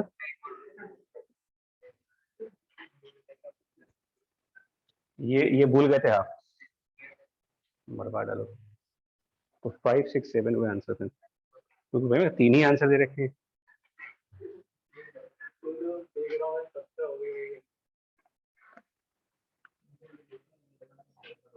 सुन लो भाई, तो 622 नैनोमीटर, 509 नैनोमीटर और 430 नैनोमीटर ये कंस्ट्रक्टिव इंटरफेरेंस वाले हैं। डिस्ट्रक्टिव वाले 700, 560, 466.7 मतलब अराउंड 466 और 400, 4 है। 4 वेव का destructive sir sir 1 minute repeat कर दीजिए। 700, 560, 560 हो गया एक, 466, 466 नैनोमीटर और लास्ट है 400 नैनोमीटर। ये 4 सर, वेवलेंथ्स का thank you, डिस्ट्रक्टिव और 3 वेवलेंथ्स का कंस्ट्रक्टिव। समझता है किस तरह के क्वेश्चन आता है इसमें? Yes sir. बट ये प्योरली अंडरस्टैंडिंग क्वेश्चन है, क्योंकि आज तो अभी हम लोग ये कह रहे हैं, अभी मान लो हम ये भी कह सकते थे कि ये जो फिल्म है ये ऑयल की फिल्म है और पानी के ऊपर है। पानी के ऊपर होती है ऑयल की फिल्म, तो इसके नीचे पानी है, ऊपर ऑयल है और ऊपर हवा है। सैंडविच हो गया पूरा। सर ये तो सोचने अब में आपको भी बहुत सोचना प्रॉब्लम पड़ेगा होती है। कहाँ डेंसर से रेयर हो रहा है, कहाँ रेयर से डेंसर हो रहा है, कहाँ फेज डिफरेंस आएगा, कहाँ नहीं आएगा। बड़ी अजीब सी सिचुएशन हो जाती है। हाँ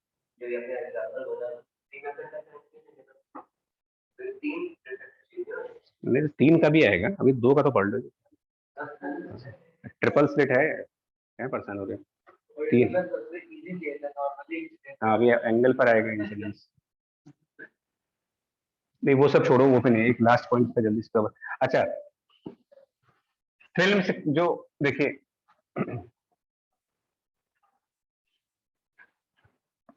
वेज फिल्म,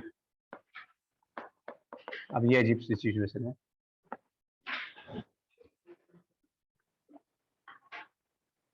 इसमें क्या है कि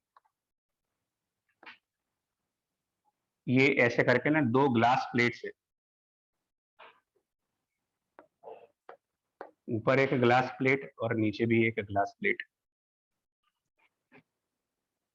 वेज की फॉर्म में, और दोनों ग्लास प्लेट के बीच में हवा, मतलब फ्री स्पेस यानी कि एयर है इनके बीच में।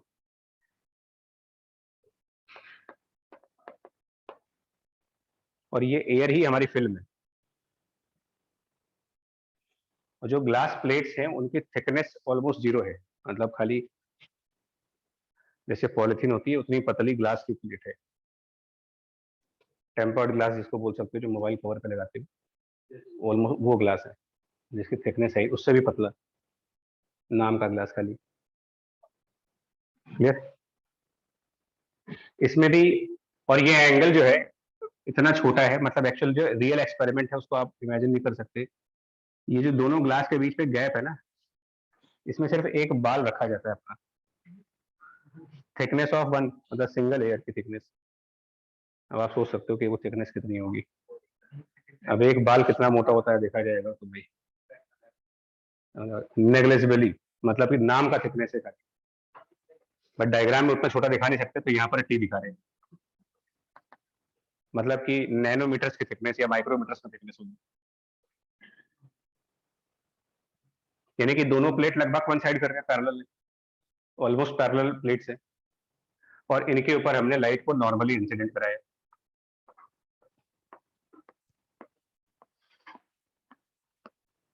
अब लाइट भी हम मोनोक्रोमेटिक इंसिडेंट करा रहे हैं, देखिए व्हाइट भी करवा सकते हैं, बट अभी फिलहाल मोनोक्रोमेटिक लाइट।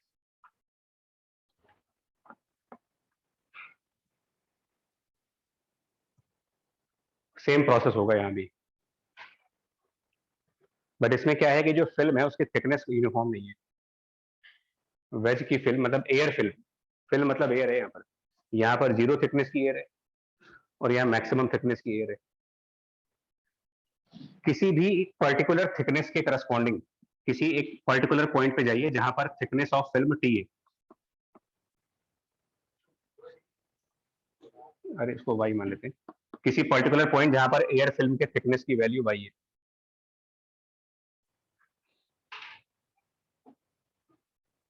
प्रोसेस वही होगा। जो लाइट आई वो इस ग्लास से नीचे चली जाएगी और कुछ पोर्शन इसका यहीं से रिफ्लेक्ट हो जाएगा। इसको हमने वेव नंबर 1 कह दिया।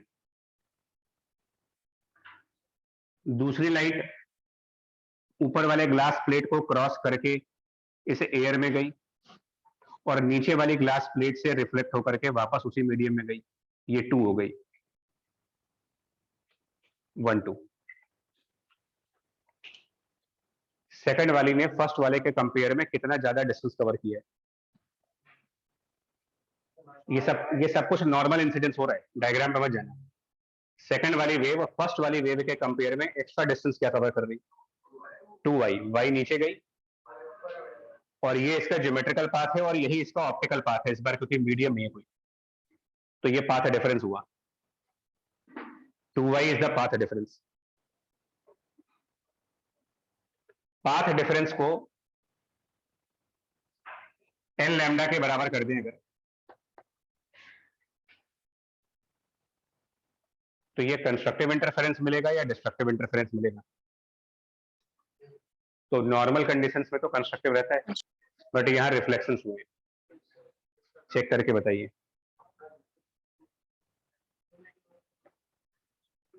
सर पहली कंस्ट्रक्टिव ही रहेगा, कंस्ट्रक्टिव रहेगा। पहली बार आप ऊपर एयर होता है से ना ग्लास की तरफ गए reflection। थे, फ्रॉम एयर टू ग्लास, और सेकंड प्लेट पर भी आप फ्रॉम एयर टू ग्लास हो, दोनों रिफ्लेक्शन सिमिलर कंडीशंस में हो रहे हैं, तो हमारी कुछ चेंजेस नहीं होंगे, यही कंस्ट्रक्टिव है। इसमें हमको चेंज नहीं करना। अभी देखो पिछले एग्जांपल में किया है, इसमें नहीं कर रहे, तो यही एनालिसिस करनी पड़ती है कि कौन सा रिफ्लेक्शन कैसे हो रहा है, और ये मतलब इस प्रॉब्लम को यही टफ कर देता है। अंदर बाहर क्या, जब थिकनेस 0 है तो क्या बोल रहे हैं आपसे, मोबाइल पे जो स्क्रीन पे ग्लास लगवाते हैं उसकी क्या थिकनेस होती है, बट वो तो खाली स्ट्रेंथ के लगाया जाता है कि टूटेगा तो बच जाएगा, बचता वो भी नहीं है, एक खाली साइकोलॉजिकल होता है कि हमारा मोबाइल सेफ है। अभी उस पर एक ईंटा गिरा दो तो फिर क्या लगवा रहे हो भाई, तुमको क्या लग रहा है मोबाइल को नोटिस देके गिरेगा कि मैं ऐसी जगह गिरने जा रहा हूँ। भाई मेंटल पीस होता है खाली कि हमने सेफ हो गया। क्लियर हुआ यार ये? सो इससे हम निकाल सकते हैं y की वो वैल्यू, मतलब कौन सी थिकनेस पर, ध्यान दीजिएगा मोनोक्रोमेटिक यूज किया है तो लैम्डा तो चेंज हो नहीं रहा है यहाँ पर, तो इससे हम निकाल सकते हैं वो कौन कौन सी थिकनेसेस होंगी जहां के रिफ्लेक्शन से कंस्ट्रक्टिव इंटरफेरेंस होगा।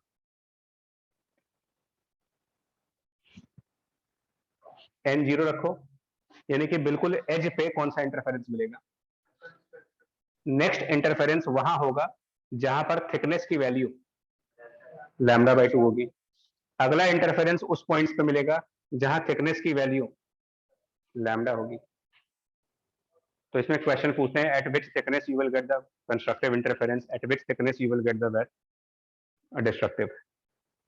पिछले क्वेश्चन में थिकनेस कांस्टेंट था, लैम्डा की रेंज थी, इस बार लैम्डा कांस्टेंट है, थिकनेस की रेंज है।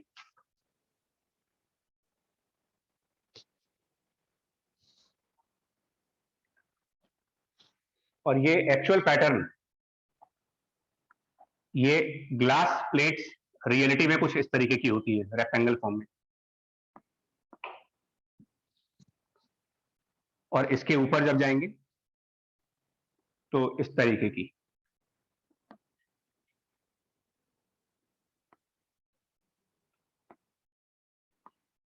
इस टाइप के, मतलब ये कुछ ऐसा होता है, 2 प्लेट्स ऊपर नीचे। तो इंटरफेरेंस पैटर्न क्या बनेगा, मतलब फ्रिंजेस कैसी बनेगी इसमें, किस टाइप की फ्रिंजेस होंगी, ज्योमेट्री ऑफ फ्रिंजेस।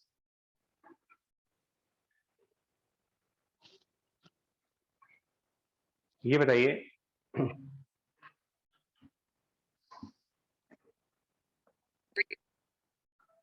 यार, ये डायग्राम बनाएं कैसे, पहले 2 प्लेट बनानी है, तो बनती नहीं है ये। पहले ये भाई है,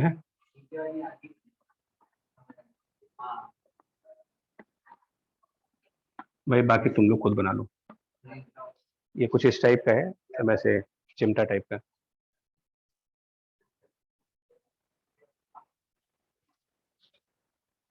तो किस टाइप की फ्रिंजेस बनेंगी पता है आपको इसमें, देखिए पाथ डिफरेंस, ये 2y क्या निकाला गया है, तो locus of all points having same path difference. means locus of all points having same value of y, locus of all points having the same thickness, क्या वो इसकी एज के पैरेलल एक लाइन नहीं होगी? ये जो एज देख रहे हो आप, इन्हीं एज के पैरेलल अगर एक लाइन बनाओ तो क्या इस लाइन के किसी, इस लाइन और इसके नीचे एक और लाइन, क्या इन दो लाइनों में थिकनेस मेंटेन्ड नहीं रहेगा? Yes. कॉमन एज के पैरेलल लाइन बनाए, अगर कॉमन एज के पैरेलल लाइन नीचे वाली ग्लास प्लेट पर और उसी के ऊपर एक ऊपर वाले ग्लास प्लेट पर, तो इस पूरे लाइन में और इस पूरे लाइन में थिकनेस कॉमन, यही फ्रिंज होगी। मतलब कि again alternate parallel dark and bright lines मिलेंगी कॉमन एज के पैरेलल। ये लैब में ऐसा कुछ दिखेगा, ऊपर वाली ग्लास प्लेट पर हमको जेब्रा स्टाइल का दिखेगा, ब्लैक व्हाइट टाइप पैटर्न।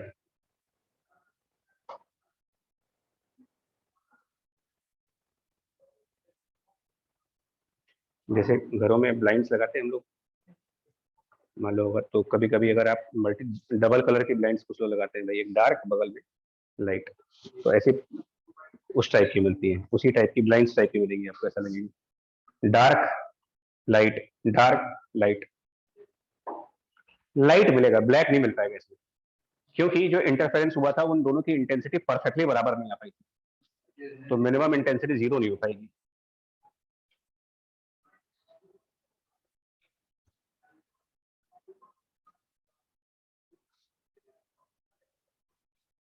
अब एक टॉपिक आप अपने आप कर लेंगे, मैं बता दे रहा हूँ क्या करना है, वो है न्यूटन्स रिंग। यहां भी न्यूटन है इंटरफेरेंस में, रिंग नहीं, लेंस यूज किया है, नाम उसका खाली न्यूटन है, तो न्यूटन ने ढूंढा था उसको तो अपने नाम से लगा देते थे। और उसके बाद आपको पढ़ना, क्यों बोलते हैं? पता नहीं, मतलब अपने नाम, फ्रेस्नेल्स बाइप्रिज्म,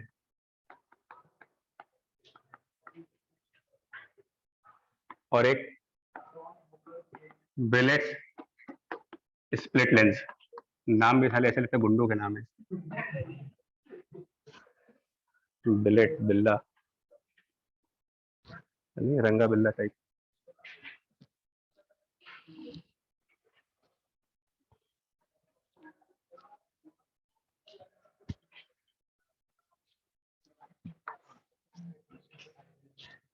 चलो बाकी अगली क्लास में।